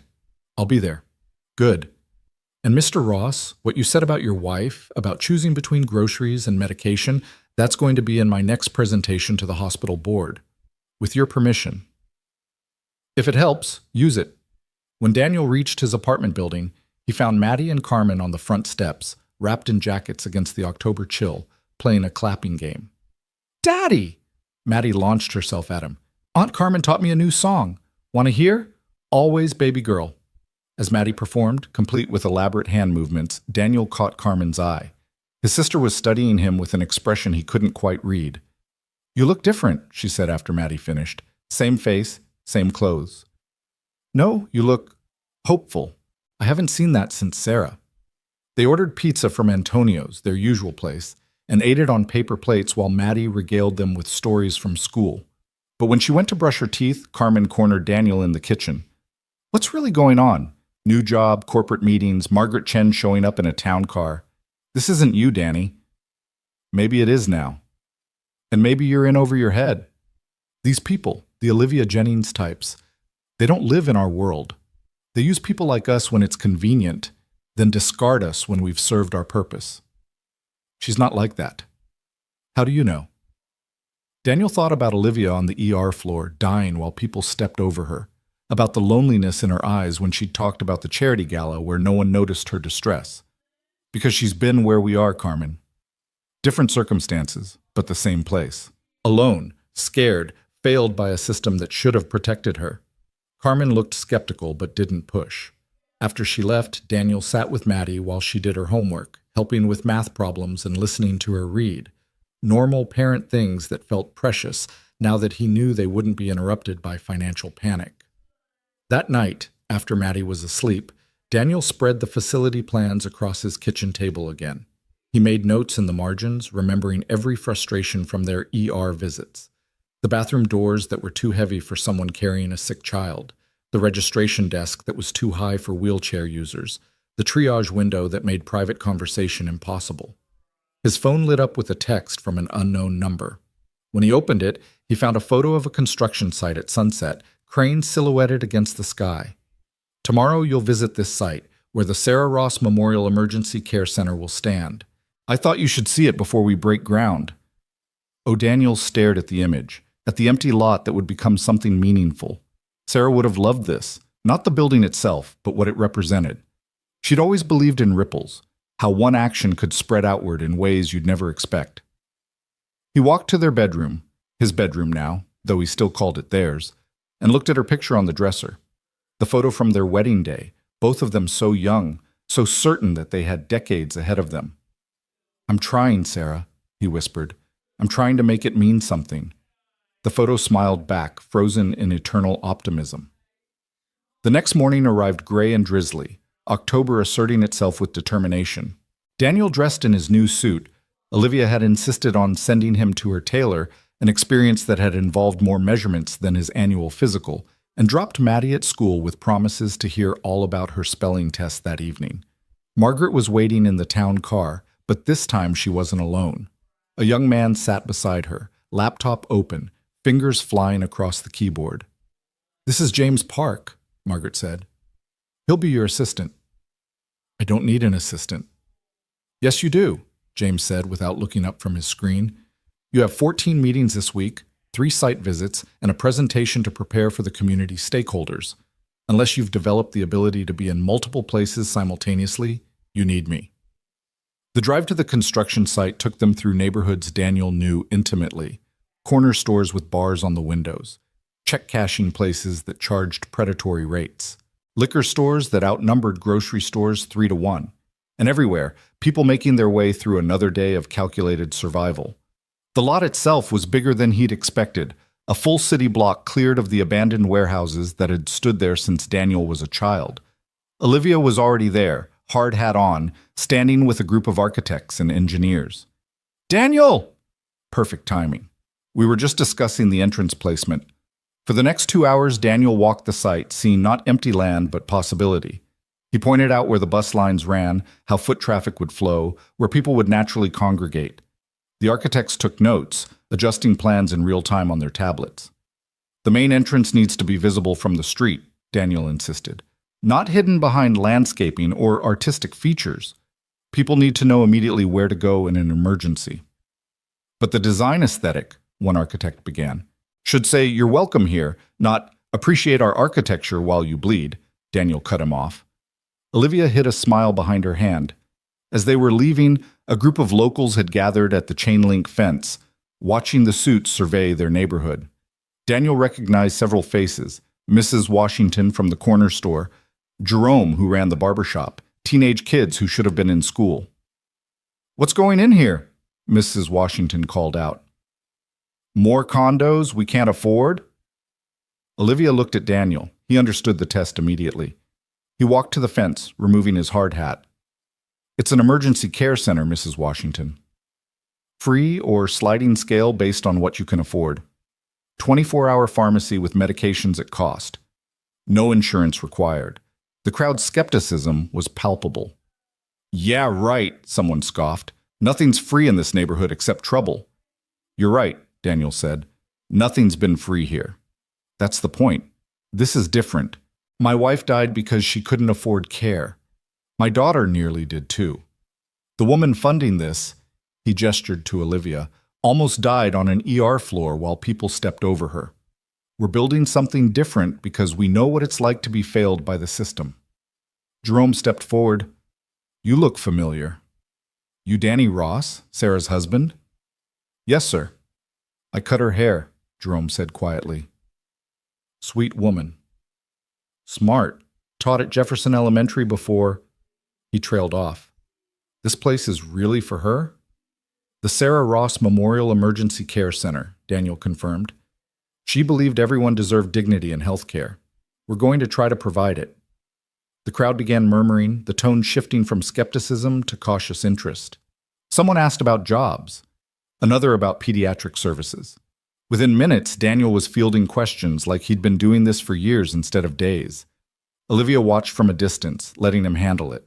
When they finally returned to the car, she was quiet for a long moment. "You're a natural at this," she said finally. "They're my people. I speak their language." "It's more than that. You build bridges. Between worlds, between perspectives. That's a rare gift." Back at the office, the afternoon was consumed by meetings with medical directors, each presenting their vision for their departments. Daniel listened, took notes, and asked the questions no one else thought to ask. Why were psychiatric services in the basement where they felt hidden? Why was pediatric emergency separate from adult emergency when families often came in together? Why did the billing office have prime real estate while social services was tucked in a back corner? By 5 o'clock, his head was spinning with medical terminology, architectural specifications, and budget projections. James appeared at his elbow with coffee and a sympathetic smile. "Overwhelming? Like drinking from a fire hose. It gets easier. Also, you have a visitor." Daniel looked up to find Frank Martinez standing in the doorway, looking as out of place in the corporate office as Daniel had felt yesterday. His former foreman was wearing his cleanest work clothes, holding his beat-up baseball cap in his hands. "Frank? What are you doing here?" "Came to see if it was true." Danny Ross in a suit, working in a tower with the rich folks. Daniel stood, embracing his old boss. "It's true. Still can't believe it myself." Frank looked around the office, Daniel's office. He was still adjusting to that, taking in the view, the expensive furniture, the plans spread across every surface. "Construction?" Frank asked, examining the blueprints. "Healthcare facilities. Emergency centers for neighborhoods like ours." Frank studied the plans with his expert eye. "Good bones. But your concrete specs are wrong for Chicago weather. You need higher PSI for the freeze-thaw cycle. Would you be willing to consult on that?" The question came from Olivia, who'd appeared in the doorway. "We could use someone who understands local construction conditions." Frank straightened, clearly recognizing her from newspaper photos. "Miss Jennings." "Mr. Martinez, Daniel speaks highly of you, says you're the best concrete foreman in the city." "He exaggerates." "He doesn't," Daniel said. "Frank taught me everything about reading sites, understanding how buildings want to stand. Different from what I'm doing now, but not that different." After Frank left, with Olivia's business card and a consulting offer, Daniel found himself alone with Olivia again. "You can't hire everyone I know," he said. "Why not?" "You know good people. We need good people." She paused. "Speaking of which, there's something else we need to discuss. The community stakeholders meeting is next week. Local politicians, community leaders, activists. They're going to be skeptical, maybe hostile. They've been promised help before and been disappointed. You want me to lead it. I want you to be yourself. Tell them what you told me. Tell them about Sarah, about Maddie, about why this matters. Make them believe because you believe." Daniel thought about the crowd at the construction site, their deep skepticism born from decades of broken promises. What if they don't believe? What if they think this is just another corporation trying to gentrify their neighborhood? Then we prove them wrong. One patient at a time, one family at a time, one saved life at a time. That evening, Daniel picked up Maddie from after-school care, finding her building with blocks in a corner while other kids played around her. "What are you making, baby girl?" "A hospital," she said, not looking up. "But a good one. Where they help people even if they don't have money." Daniel knelt beside her. "What makes it good?" "It has a place for kids to play while their parents get better. And the walls are yellow because yellow is happy. And nobody has to wait outside because there's room for everyone." Out of the mouths of babes, Daniel thought for the third time this week. He made mental notes to suggest a children's area with toys and books, painted in warm colors, where siblings could wait safely while their families received care. That night, after Maddie's bath and bedtime story, Daniel found himself unable to sleep. He stood on his narrow balcony, watching the city lights flicker like distant stars, when his phone buzzed with an unexpected call. The number was unfamiliar, but something made him answer. "Mr. Ross?" This is Channel 7 News. We're doing a story on Olivia Jennings' new healthcare initiative, and we understand you're playing a key role. Would you be available for an interview? Daniel's first instinct was to refuse, but then he thought about the skeptical faces at the fence that morning, the community that needed to hear this from someone they trusted. When? Tomorrow morning, if possible. We'd like to film at the construction site. After agreeing to the interview, Daniel called Olivia, expecting voicemail at this late hour. She answered on the first ring. Can't sleep either, she asked without preamble.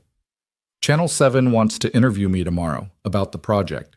There was a pause. That's fast. Someone leaked our plans. Are you comfortable with that kind of exposure? Are you? It's not about me anymore, Daniel. You're the face of this project to the community. What you say tomorrow will either build trust or destroy it before we even break ground. No pressure, Daniel thought. He could hear exhaustion in her voice, the weight of fighting her own board, her own family legacy, the entire healthcare system. Why are you really doing this, Olivia? It can't just be about that night in the ER. The silence stretched so long he thought she might have hung up. When she finally spoke, her voice was barely above a whisper. My mother died when I was 8. Ovarian cancer. We had the best doctors, the best hospitals, experimental treatments that cost millions. But I watched her fade away in a private room that felt like a luxury prison. The day before she died, a cleaning lady came in. Maria was her name. She sat with my mother for an hour, held her hand, sang to her in Spanish. My mother didn't speak Spanish, but she smiled for the first time in weeks. She paused, and Daniel could hear her taking a steadying breath. Later, I learned Maria's own daughter was dying in the county hospital. She couldn't afford treatment, couldn't even afford to take time off to be with her. But she sat with my mother, a stranger, because she said no one should die without comfort. Maria's daughter died 3 days after my mother. She was 12. The weight of the story settled between them across the phone line. I've spent 18 years trying to understand how we can live in a world where that happens, Olivia continued. Where money determines not just quality of care, but whether you get care at all. Where Maria could comfort my mother, but couldn't save her own daughter. This project, it's not about that night in the ER. It's about every night, every Maria, every daughter who doesn't have to die. They talked until nearly dawn, not about business, but about loss, about the strange fellowship of grief, about the audacity of hoping to change systems that seemed carved in stone. When Daniel finally hung up, he felt something shift in his understanding of Olivia Jennings. She wasn't a rich woman playing at charity. She was a wounded healer trying to fix a system that had failed people on both sides of the economic divide. The next morning came too quickly. Daniel dressed carefully, choosing his old work clothes instead of the new suit. If he was going to speak to his community, he needed to look like himself, not like someone trying to be something he wasn't. The news crew was already set up at the construction site when he arrived. The reporter, a polished woman named Patricia Kim, walked him through the questions while the camera operator adjusted lighting. Just be natural, she advised. Speak from the heart. Natural. Right. Nothing more natural than being interviewed on television about a project that could either transform healthcare or crash spectacularly. Mr. Ross, Patricia began once the cameras were rolling, you were a construction worker just days ago. Now you're helping design revolutionary healthcare facilities. How did that happen?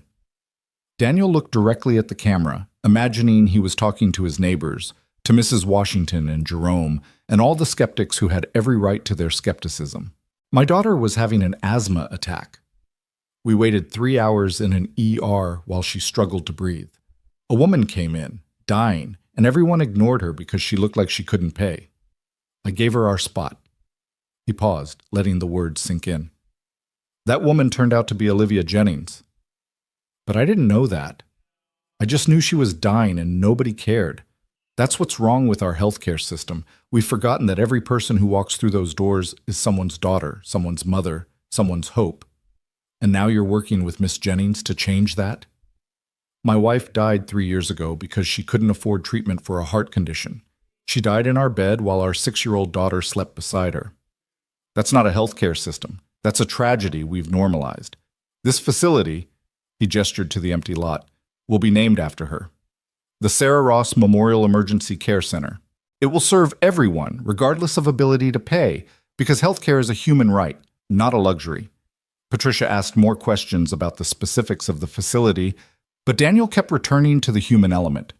He talked about phone chargers and translation services, about hiring from the community, about dignity in crisis.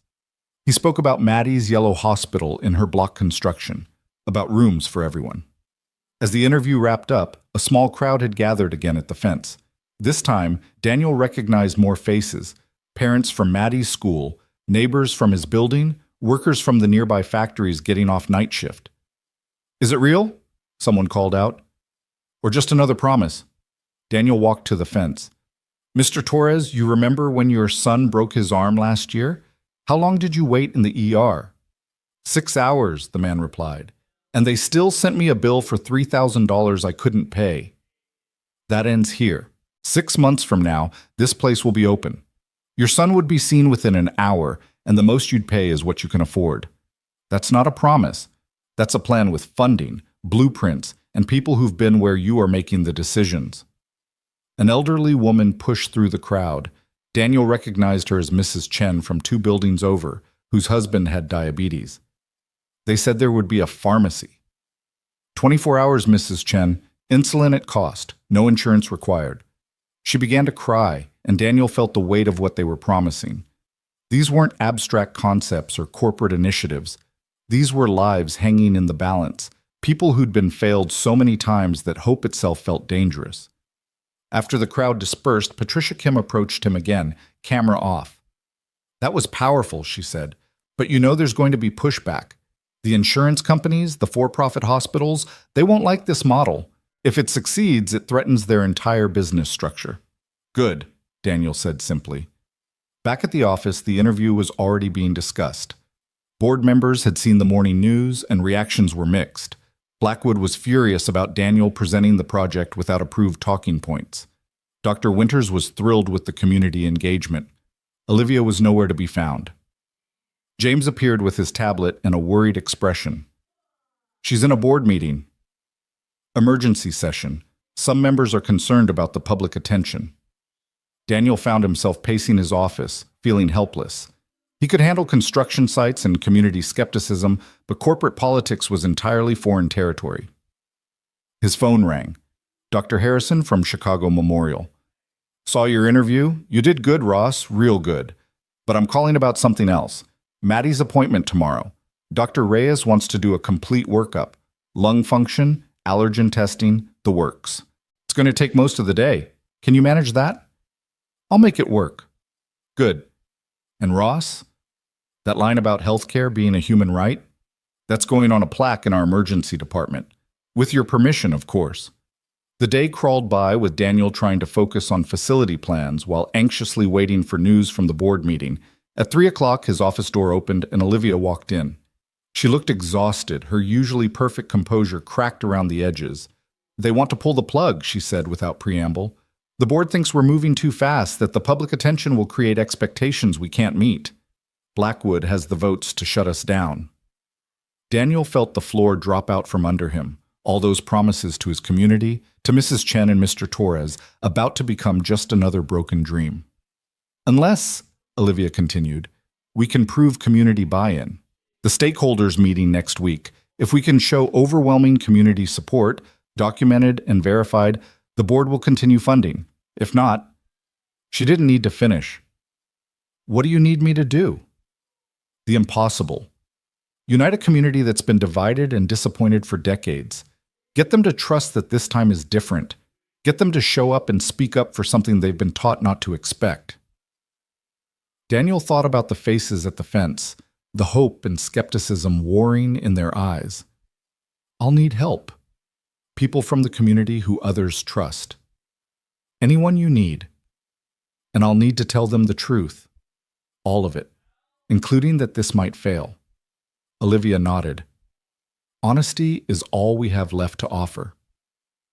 That evening, instead of going straight home, Daniel stopped at Jerome's barbershop. The place was busy, filled with the after-work crowd, conversations flowing as freely as the hair falling to the floor. "Danny Ross," Jerome called out. Saw you on TV this morning, looking like a natural.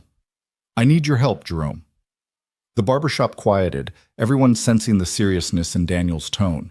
He explained the situation, the board's skepticism, the need for community support. You're asking us to stick our necks out for another corporate promise, someone asked from the waiting area.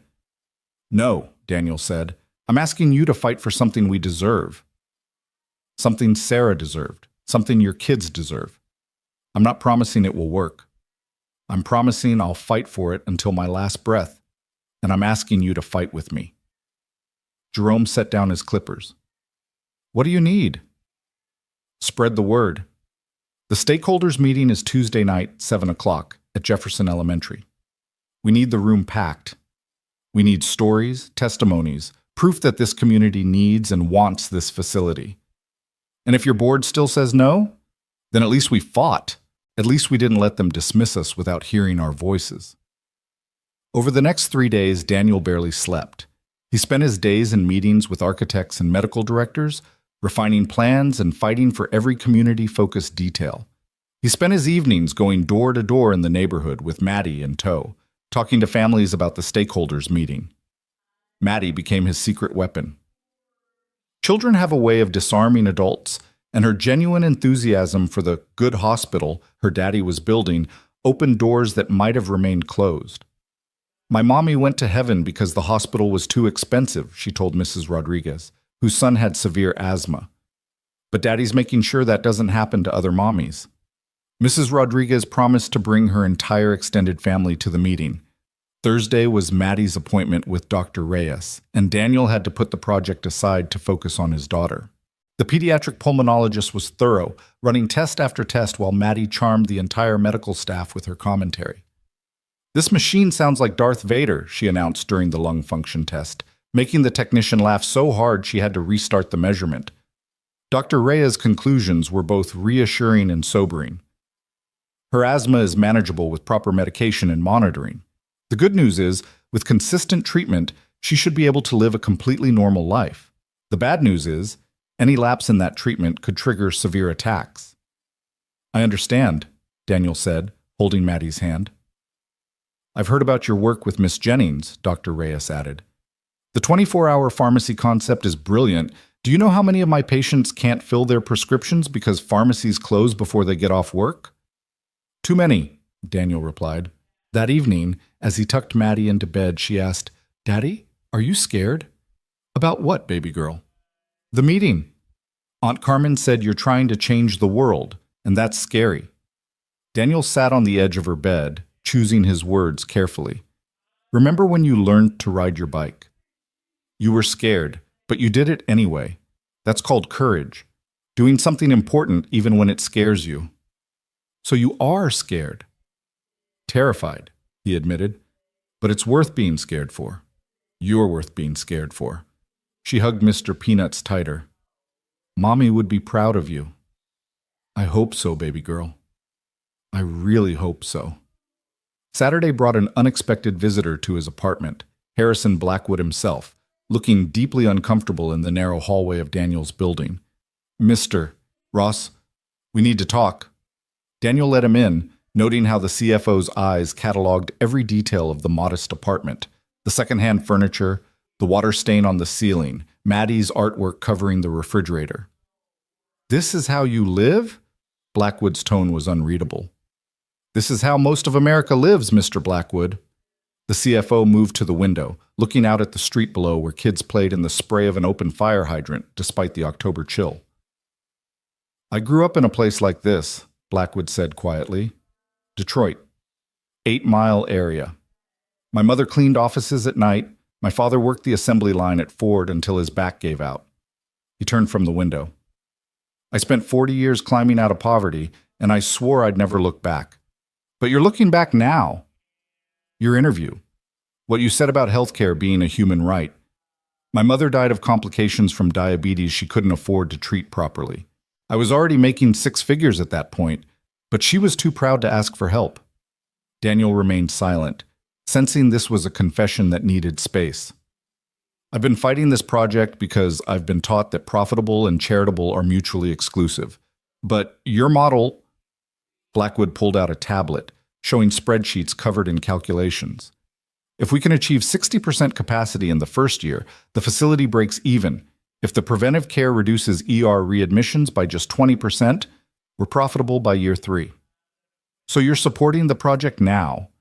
I'm saying if you can fill that room Tuesday night, if you can prove the community will actually use these facilities, then yes, the numbers work, but only if the human element works first. After Blackwood left, Daniel sat in his kitchen, staring at the man's forgotten pen on the table, a Mont Blanc that probably cost more than Daniel's monthly groceries. The CFO of a major healthcare company had sat in his kitchen and admitted his mother died of the same systemic failures that killed Sarah. The world was revealing itself to be more complicated than Daniel had imagined. Sunday was spent in final preparation. Olivia arrived at his apartment with a team of assistants, transforming his living room into a makeshift command center. They reviewed every possible question, every potential objection, every story that needed to be told. "You're the primary speaker," Olivia explained. "I'll present the technical details, but you're the voice of the community. You're the bridge between their skepticism and our solution." "No pressure," Daniel muttered. Maddie wandered in, dragging Mr. Peanuts, and climbed onto Olivia's lap without hesitation. The billionaire CEO froze, clearly unaccustomed to children treating her like furniture. "You smell nice," Maddie announced, "like the fancy soap at the doctor's office." "Thank you," Olivia replied, looking to Daniel for help. "She means it as a compliment. Maddie, let Ms. Jennings work." "She's fine," Olivia said, surprising everyone, including herself. She adjusted Maddie on her lap and continued reviewing documents while the little girl played with her phone, taking selfies with increasingly ridiculous filters. Carmen arrived with dinner. Nothing fancy, just her famous arroz con pollo that could feed an army. She surveyed the scene with raised eyebrows. "The billionaire is in our living room," she whispered to Daniel in the kitchen. "The billionaire is scared of a 6-year-old, Daniel whispered back, watching Olivia awkwardly try to respond to Maddie's constant stream of questions. She's human, after all. Monday came with a storm, rain lashing the city with unusual violence for October. Daniel worried people wouldn't come to the meeting in this weather, but his phone was buzzing with confirmations. Jerome had mobilized the barbershop network. Mrs. Chen had rallied the senior center. Maria from Maddie's school had organized the parents. That evening, he found himself standing in his bathroom, staring at his reflection. The man looking back wasn't the construction worker he'd been a week ago, but he wasn't the corporate executive he was pretending to be either. He was something in between, something new, a translator between worlds that rarely spoke to each other. His phone rang. Sarah's mother, Helen, calling from Florida, where she'd moved after Sarah's death, unable to bear the city that had taken her daughter. "Daniel, I saw your interview online. Is this real? A medical center in Sarah's name?" "It's real, Helen. Or it will be if tomorrow goes well." "She would be so proud," Helen's voice broke. "She always said you were meant for something special. She saw it when nobody else did. I'm trying to live up to what she saw." "You already have, honey. Just by trying, you already have." Tuesday arrived with the kind of crisp clarity that October sometimes offered as apology for its earlier storms. Daniel spent the day at the office, unable to focus on anything except the coming evening. At 3 o'clock, Olivia found him pacing his office. "You'll wear a hole in that expensive carpet," she said. "It's not the speaking that scares me. It's the hope. I'm asking them to hope again after so many disappointments. Then don't ask them to hope. Ask them to fight. Hope is passive. Fighting is active. Give them something to do, not just something to wait for." At 5:30, Daniel headed to Jefferson Elementary, the school where Sarah had taught, where her memorial plaque still hung in the hallway. The cafeteria had been transformed for the meeting, chairs arranged in rows, a projection screen set up for the presentation. By 6:30, people were arriving. First a trickle, then a stream, then a flood. The cafeteria filled, then overflowed into the hallway. Someone opened the gymnasium, and still people came. Mrs. Washington from the corner store. Mr. Torres with his son, whose arm had healed crooked because they couldn't afford proper follow-up care. Families Daniel had never met, but who'd heard about the meeting through the neighborhood network. Patricia Kim was there with her news crew, but also reporters from 3 other stations, 2 newspapers, and several online outlets. The story had grown beyond a local interest piece. At exactly 7 o'clock, Daniel stood before the crowd, his heart pounding so hard he was sure the microphone would pick it up. The room fell silent, hundreds of eyes fixed on him, waiting. "My name is Daniel Ross," he began, his voice steadier than he'd expected. "3 years ago, my wife Sarah died in our bed because we couldn't afford treatment for her heart condition. She was 29 years old. She taught 3rd grade in this building. Some of your children probably remember Mrs. Ross." He saw nods, tears, recognition. "Last week, my daughter Maddie and I spent 3 hours in an emergency room while she struggled to breathe through an asthma attack. We waited because that's what people like us do. We wait. We wait while our children suffer. We wait while our parents decline. We wait while treatable conditions become terminal because waiting is all we can afford." The room was so quiet he could hear the fluorescent lights humming. But last week, something else happened. I gave up our spot to a stranger who was dying on the waiting room floor. That stranger turned out to be Olivia Jennings, and she offered me a chance to make sure no one else has to wait to live. He clicked to the first slide, showing the architectural rendering of the Sarah Ross Memorial Emergency Care Center. This is not a promise. This is not a maybe. This is a fully funded, ready-to-build facility that will serve this community regardless of ability to pay. But here's the truth. The board of Jennings Medical Group thinks you won't come. They think you're too skeptical, too beaten down, too used to disappointment to believe in something better. They think this room would be empty tonight. He looked around the packed space, people standing along the walls, crowding in the doorways. Prove them wrong. What followed was 2 hours of testimony that would later be described by reporters as one of the most powerful displays of community voice in Chicago's history. One by one, people stood and told their stories. Mrs. Chen talked about rationing her husband's insulin, cutting pills in half to make them last longer, watching him slowly deteriorate because full doses were a luxury they couldn't afford.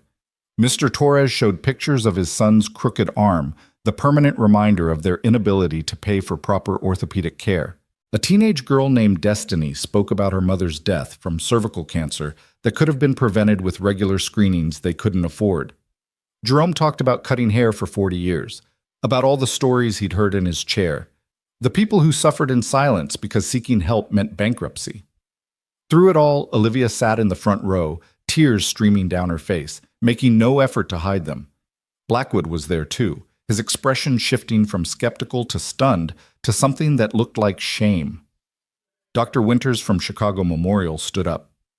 "I've been an ER doctor for 20 years, and I've sent people home to die because they couldn't pay. I've made those decisions. I've been part of this system. What Mr. Ross and Ms. Jennings are proposing isn't just needed. It's revolutionary.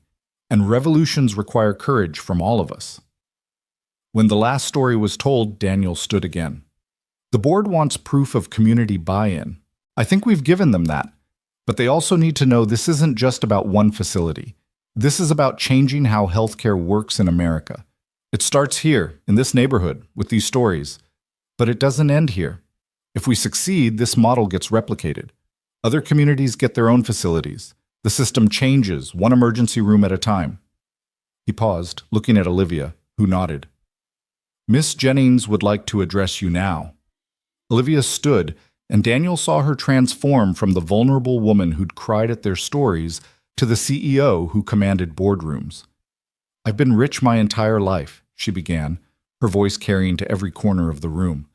"I've never wondered if I could afford medication or treatment or care. Until last week, when I was dying on an ER floor and everyone assumed I was worthless because I looked like I couldn't pay. Daniel Ross saved my life. Not because of who I am, but despite who everyone thought I was. That's the kind of care everyone deserves." Olivia's words hung in the air like a challenge to the universe itself. She pulled out her phone, holding it up for everyone to see, and made a call on speaker. The room held its collective breath as the phone rang once, twice, then a familiar voice answered. "Harrison, you're on speaker with about 500 community members at Jefferson Elementary. They've just spent 2 hours telling us exactly why the Sarah Ross Memorial Emergency Care Center needs to exist. What's the board's decision?" Blackwood's voice was different than Daniel had ever heard it, stripped of its usual corporate armor. "We were watching the live feed." The entire board. Ms. Jennings, the vote was unanimous. Full funding approved, groundbreaking in 2 weeks. The room exploded. People were crying, hugging, shouting. Mrs. Chen collapsed into a chair, sobbing with relief. Jerome was pumping his fist in the air. Teenagers were filming everything on their phones, already posting to social media. Daniel found himself surrounded by neighbors, shaking his hand, patting his back, thanking him for something that hadn't even been built yet. Through the chaos, he saw Maddie pushing through the crowd, Carmen helping her navigate the sea of adults. His daughter launched herself into his arms, and he held her tight, feeling the weight of what they'd just accomplished settling over him like a blanket. "Did we do it, Daddy? Did we save the hospital?" "We started it, baby girl. We started something big." Patricia Kim appeared with her microphone, camera operator in tow. "Mr. Ross, how does it feel to have changed the course of healthcare in your community?" Before he could answer, Olivia was beside him, her hand on his shoulder. "We haven't changed anything yet. We've just gotten permission to try. The real work starts now." The celebration continued for another hour, but Daniel noticed Olivia slip away. He found her outside, standing in the playground where Sarah used to bring her students for recess, staring at the empty swings moving slightly in the breeze. "You okay?" he asked. "My father built his empire on the principle that healthcare was a business, not a service. He'd be appalled by what we just did." She turned to him, and in the dim light from the school windows, he could see tears on her cheeks again. "I've never been prouder of anything in my life." "Sarah would have liked you," Daniel said without thinking, then wondered why he'd said it. Olivia smiled. "I would have liked her too, a teacher who saw potential in everyone, who fought for kids who had no one else fighting for them. You married well, Daniel Ross." "I did." They stood in comfortable silence until Carmen appeared, Maddie asleep in her arms. "Someone crashed hard after all the excitement. I'll take her home." "I should go," Daniel started. "No," Carmen interrupted. "You should finish this. Whatever else needs to happen tonight, finish it. I've got Maddie." As his sister left with his daughter, Daniel realized the crowd was dispersing, but several key people remained. Blackwood was deep in conversation with Jerome and several other community leaders. Dr. Winters was taking contact information from people interested in working at the new facility. James, Daniel's assistant, was somehow everywhere at once, coordinating follow-ups and gathering testimonies. "We need to talk logistics," Olivia said, her CEO persona sliding back into place. "Construction crew, medical staff, community liaisons. We have 2 weeks to get everything in place for groundbreaking." They worked until midnight in that elementary school cafeteria, surrounded by children's artwork and motivational posters, planning a revolution in healthcare delivery. Blackwood had his laptop out, running real-time cost analyses. Dr. Winters was on the phone with colleagues at other hospitals, recruiting staff. Community members volunteered for various committees, turning what could have been corporate planning into grassroots organizing. "I want local hiring for construction," Daniel insisted. "Frank Martinez as concrete foreman, local contractors whenever possible." "That'll cost more," Blackwood warned. "It'll buy community investment. Every person who helps build this place becomes an advocate for its success." "He's right," Olivia said. "This isn't just about providing health care. It's about economic revitalization, jobs, training, opportunity." By the time they finally left the school, plans were in motion that would have typically taken months of corporate meetings to approve. The urgency of the community's need had cut through red tape like a scalpel. Daniel walked to his truck, exhausted but energized, and found Olivia leaning against it. "No town car tonight?" he asked. "I sent Margaret home. Figured I'd get a ride with you, if that's okay. See the neighborhood at night. Understand the transportation challenges people face getting to emergency care." The drive through the dark streets was quiet at first, Olivia observing the shuttered stores, the broken streetlights, the general infrastructure decay that made even simple things like getting to a hospital complicated. "There," Daniel pointed to a corner. "That's where people wait for the bus to Chicago Memorial. No shelter, no bench, no light. In winter, people literally freeze waiting for transportation to the ER." "We'll run shuttles," Olivia said immediately. Free shuttles from major transit points. That's not in the budget Blackwood approved. Then I'll fund it personally. Daniel glanced at her, this woman who'd gone from dying on an ER floor to revolutionizing healthcare in less than 2 weeks. Why does this matter so much to you? Really? Because I've been useless my entire life, she said simply. Oh, I've run companies and made money and attended charity galas, but I've never actually mattered. That night on the ER floor, I realized I could die, and the only thing that would change is some numbers in various portfolios. You gave me a chance to matter. They pulled up to Daniel's building, but neither moved to get out of the truck. I should tell you something, Olivia said. The board approved the funding, but they also set conditions. The facility has to be operational in 6 months, not the year we originally planned. It has to achieve break-even within 18 months instead of 3 years. And if it fails, if we can't make the model work, they'll convert it to a traditional for-profit urgent care center. Daniel felt his jaw clench. So, tonight's victory was conditional. Everything in business is conditional, but Daniel, we're going to make this work. We have to. The next morning came too early. Maddie bouncing on his bed at 6 a.m., excited about telling everyone at school about the previous night's meeting. Daniel made her breakfast, packed her lunch, and walked her to school, noting how many people nodded at him with recognition now. He'd become something he'd never wanted to be, a public figure. At the office, controlled chaos reigned. The media coverage from the stakeholder meeting had gone viral, with the headline, "Construction Worker Revolutionizes Healthcare," trending on social media. Olivia's assistant fielded calls from reporters, other healthcare organizations, even international media interested in the story. We need to stay focused, Olivia said during the morning meeting. Media attention is nice, but it doesn't build facilities or treat patients. The next 2 weeks blurred together in a symphony of planning, organizing, and problem-solving. Daniel split his time between the office and the community, translating between corporate speak and neighborhood reality. He reviewed architectural plans with Frank Martinez, who'd agreed to be construction foreman, ensuring every decision made sense for the environment it would serve. You're going to want reinforced glass on the ground floor windows, Frank advised, studying the blueprints. This neighborhood, things happen. Better to plan for it than pretend it won't. That sounds like we're building a fortress, not a medical facility, one architect protested. You build for the reality, not the ideal, Daniel said, but make it reinforced glass with that coating that makes it look normal. Security without making people feel like they're entering a prison.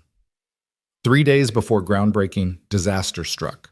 Daniel arrived at the office to find Olivia in crisis mode, her usually calm demeanor shattered. 3 board members are threatening to pull support, she said without preamble. They've been getting pressure from other healthcare corporations. If this model succeeds, it threatens billions in profits industry-wide. What do? We need something they can't ignore. Public pressure so intense that backing out would be worse for their reputations than going forward. Daniel thought about the community members who'd shared their stories, the trust they'd placed in this project. Give me 24 hours. He spent that day and night mobilizing everyone he knew. Jerome turned his barbershop into a phone bank, calling local politicians. Mrs. Chen organized the senior center to write letters to board members. Maria coordinated parents to flood social media with their healthcare horror stories. Maddie's teacher had her entire class draw pictures of what the new medical center would mean to them, which Carmen helped scan and email to every board member. But the masterstroke came from an unexpected source. Dr. Matit. Harrison from Chicago Memorial called Daniel that evening. I've been talking to my colleagues at other hospitals. We want to help. Check your email. Daniel opened his laptop to find a letter signed by over 200 doctors and nurses from across Chicago, endorsing the project and pledging to volunteer hours at the facility. The letter concluded with a powerful statement. Healthcare is not a privilege to be rationed, but a right to be guaranteed. The Sarah Ross Memorial Emergency Care Center represents the future we've been too cowardly to build. We stand with Daniel Ross and Olivia Jennings in making that future reality. The letter was leaked to the media within hours. Whether by design or accident, Daniel never found out. By morning, it was the lead story on every local news outlet. The 3 dissenting board members withdrew their objections, unwilling to be seen opposing both the community and the medical establishment. Groundbreaking day arrived with the kind of perfect autumn weather that made Chicago feel blessed. The empty lot had been transformed with tents, chairs, a small stage with a podium. Media trucks lined the street. Community members arrived in their best clothes, treating this like the historic occasion it was. Daniel stood with Maddie, who wore the new dress Olivia had mysteriously sent over the night before. "Just something I saw and thought she'd like," the card had said, but Daniel recognized the gesture for what it was. Olivia ensuring Maddie felt special on this day named for her mother. "Do you think Mommy can see this?" Maddie asked, adjusting Mr. Peanut's bow tie she'd insisted he needed for the occasion. "I think she knows, baby girl." Somehow, she knows. The ceremony began with unexpected dignity. The mayor spoke, having suddenly discovered the political value of associating with the project. Board members who'd opposed the project just days ago now smiled for cameras as if it had been their idea. Daniel found the hypocrisy amusing rather than angering. Politics was politics, but the building would be real. When Olivia took the podium, she commanded attention not through volume but through presence. 6 months from today, she began, this ground we're breaking will support a building that breaks the rules of American healthcare. It will say that your worth is not determined by your wealth. It will say that healing is a right, not a commodity. It will say that Daniel Ross was right to give up his daughter's spot in an ER for a stranger because every life has equal value. She called Daniel to the stage, and he approached with Maddie's hand in his, feeling the weight of hundreds of eyes on them. "Mr. Ross, would you like to say something?" Daniel looked out at the crowd, his neighbors, his community, the reporters, the board members who still didn't quite trust this experiment. Then he looked at the golden shovel they'd provided for the ceremonial groundbreaking, pristine and purely symbolic. "Frank," he called out, "you got that real shovel?" Frank Martinez emerged from the crowd with a worn, practical shovel, the kind that actually moved earth rather than just posed for pictures. The crowd laughed, understanding the statement. Daniel handed the golden shovel to Maddie. "This one's for the pictures," he said into the microphone. Then he took Frank's shovel. "This one's for the work." He drove the blade into the earth with the practiced motion of someone who'd broken ground before, but never for something that mattered this much. The chunk of earth he lifted wasn't ceremonial. It was real, substantial, the actual beginning of construction. "Sarah Ross was a teacher," he said, his voice carrying across the lot. "She believed in building things that last, not just buildings, but futures. This medical center is her lesson plan for all of us, that we can choose compassion over profit, humanity over policy, life over ledgers. Today we break ground. Tomorrow we pour foundation. In 6 months we open doors. But the real construction started the night a stranger helped another stranger in an ER, proving that kindness is the most powerful force in healthcare."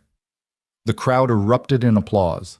Olivia took the real shovel from Daniel and drove it into the ground herself, her designer suit be damned. Then Frank took a turn, then Dr. Winters, then Jerome, then Mrs. Chen. The golden shovel sat forgotten as person after person took turns with the real one, each claiming ownership of this project through the simple act of moving earth. Later, as the crowd dispersed and the media packed up, Daniel found himself alone at the edge of the lot with Olivia. They stood in comfortable silence, watching the sun set over the disturbed earth that would become Sarah's legacy. 6 months, Olivia said. "Think we can do it? We just got 500 people to show up for healthcare reform. We got doctors to volunteer their time. We got a corporate board to approve a project that threatens their entire business model." Daniel turned to her. 6 months feels easy compared to what we've already done. That evening, Daniel tucked Maddie into bed with extra care, knowing that her life was about to change in ways neither of them could fully predict. The construction would mean long hours away from her, but it also meant building a world where she'd never have to choose between breathing and eating. "Daddy," she said sleepily, "when the hospital is built, will you still be important?" "I was never important, baby girl. The work is important. The people we're helping are important. But you started it. You gave up our spot. And look what grew from that. One small act, and now hundreds of people are involved. That's how change happens. Not from one important person, but from lots of regular people deciding something matters.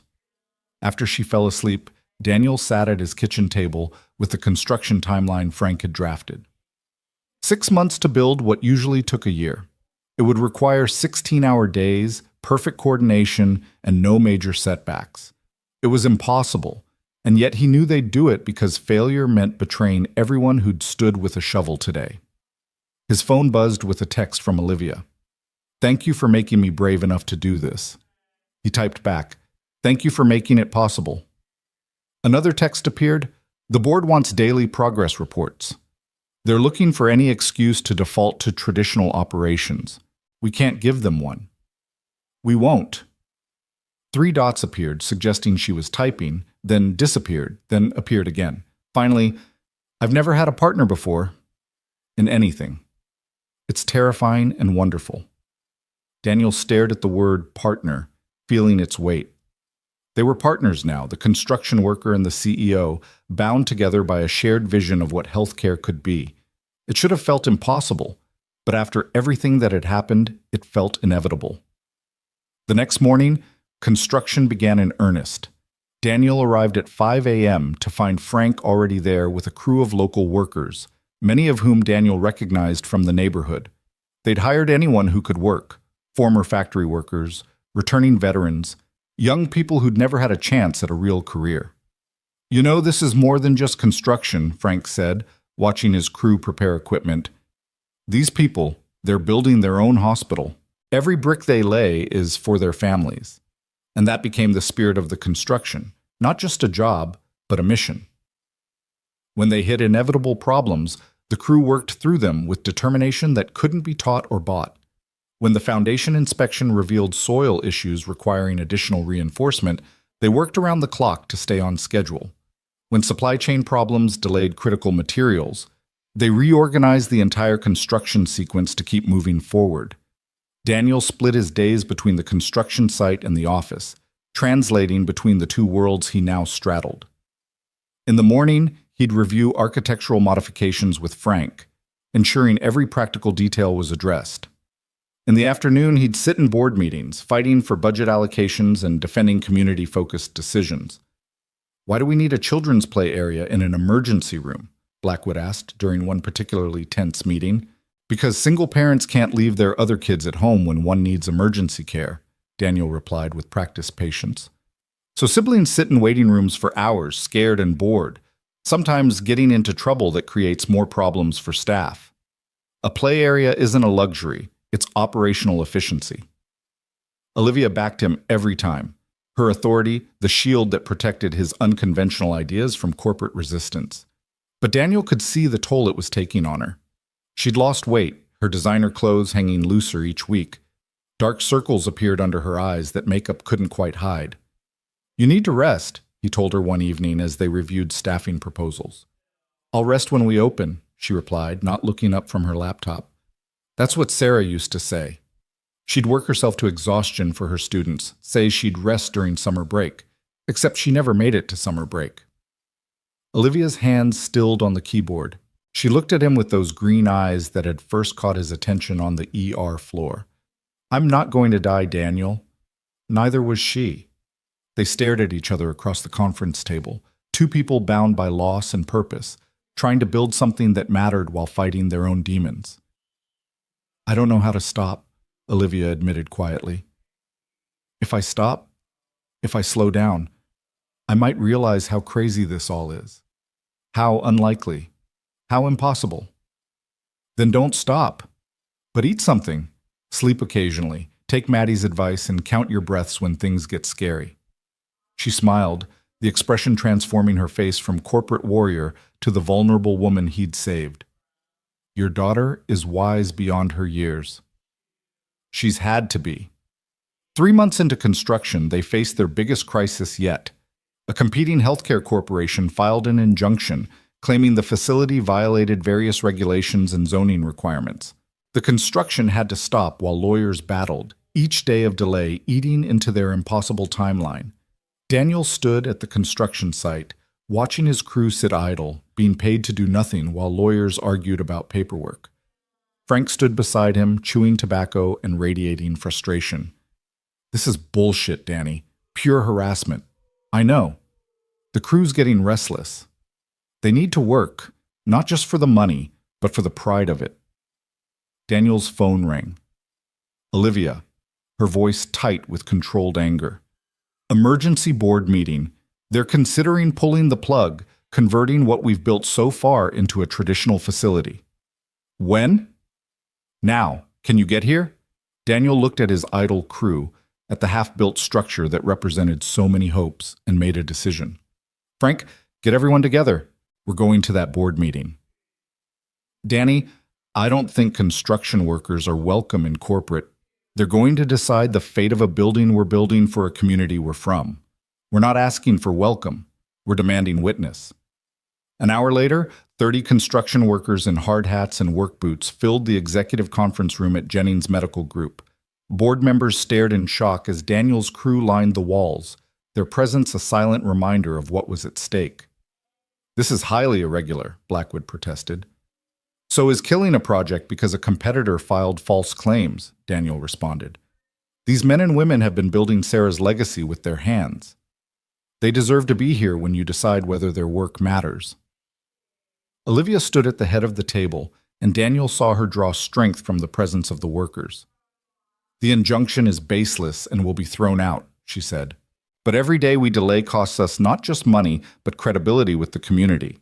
I'm proposing we continue construction under a provisional permit while the legal matters are resolved. That's risky, a board member said. If the injunction is upheld, we'd have to tear down anything built under provisional permits.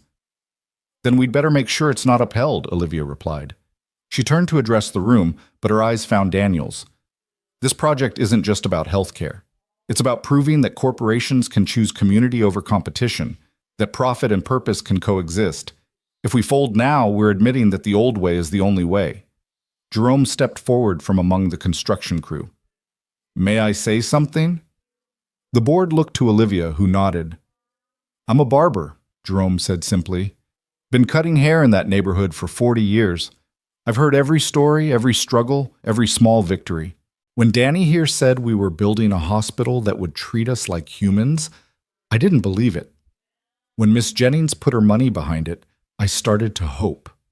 Now you want to quit because some other rich folks don't like competition?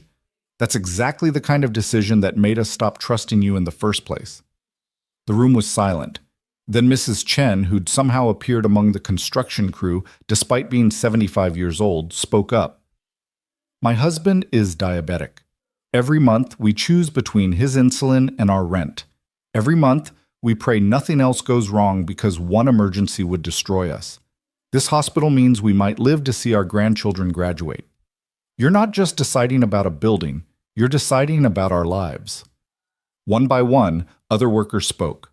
Not eloquently, not with prepared statements, but with raw honesty about what this project meant. By the end, several board members were visibly emotional. The vote was closer than it should have been, 8-6, but provisional construction was approved. As the workers filed out, victorious but exhausted, Blackwood approached Daniel. That was either brilliant or manipulative, the CFO said. It was necessary, Daniel replied. You needed to see the faces behind the numbers. I saw my mother's face, Blackwood admitted quietly.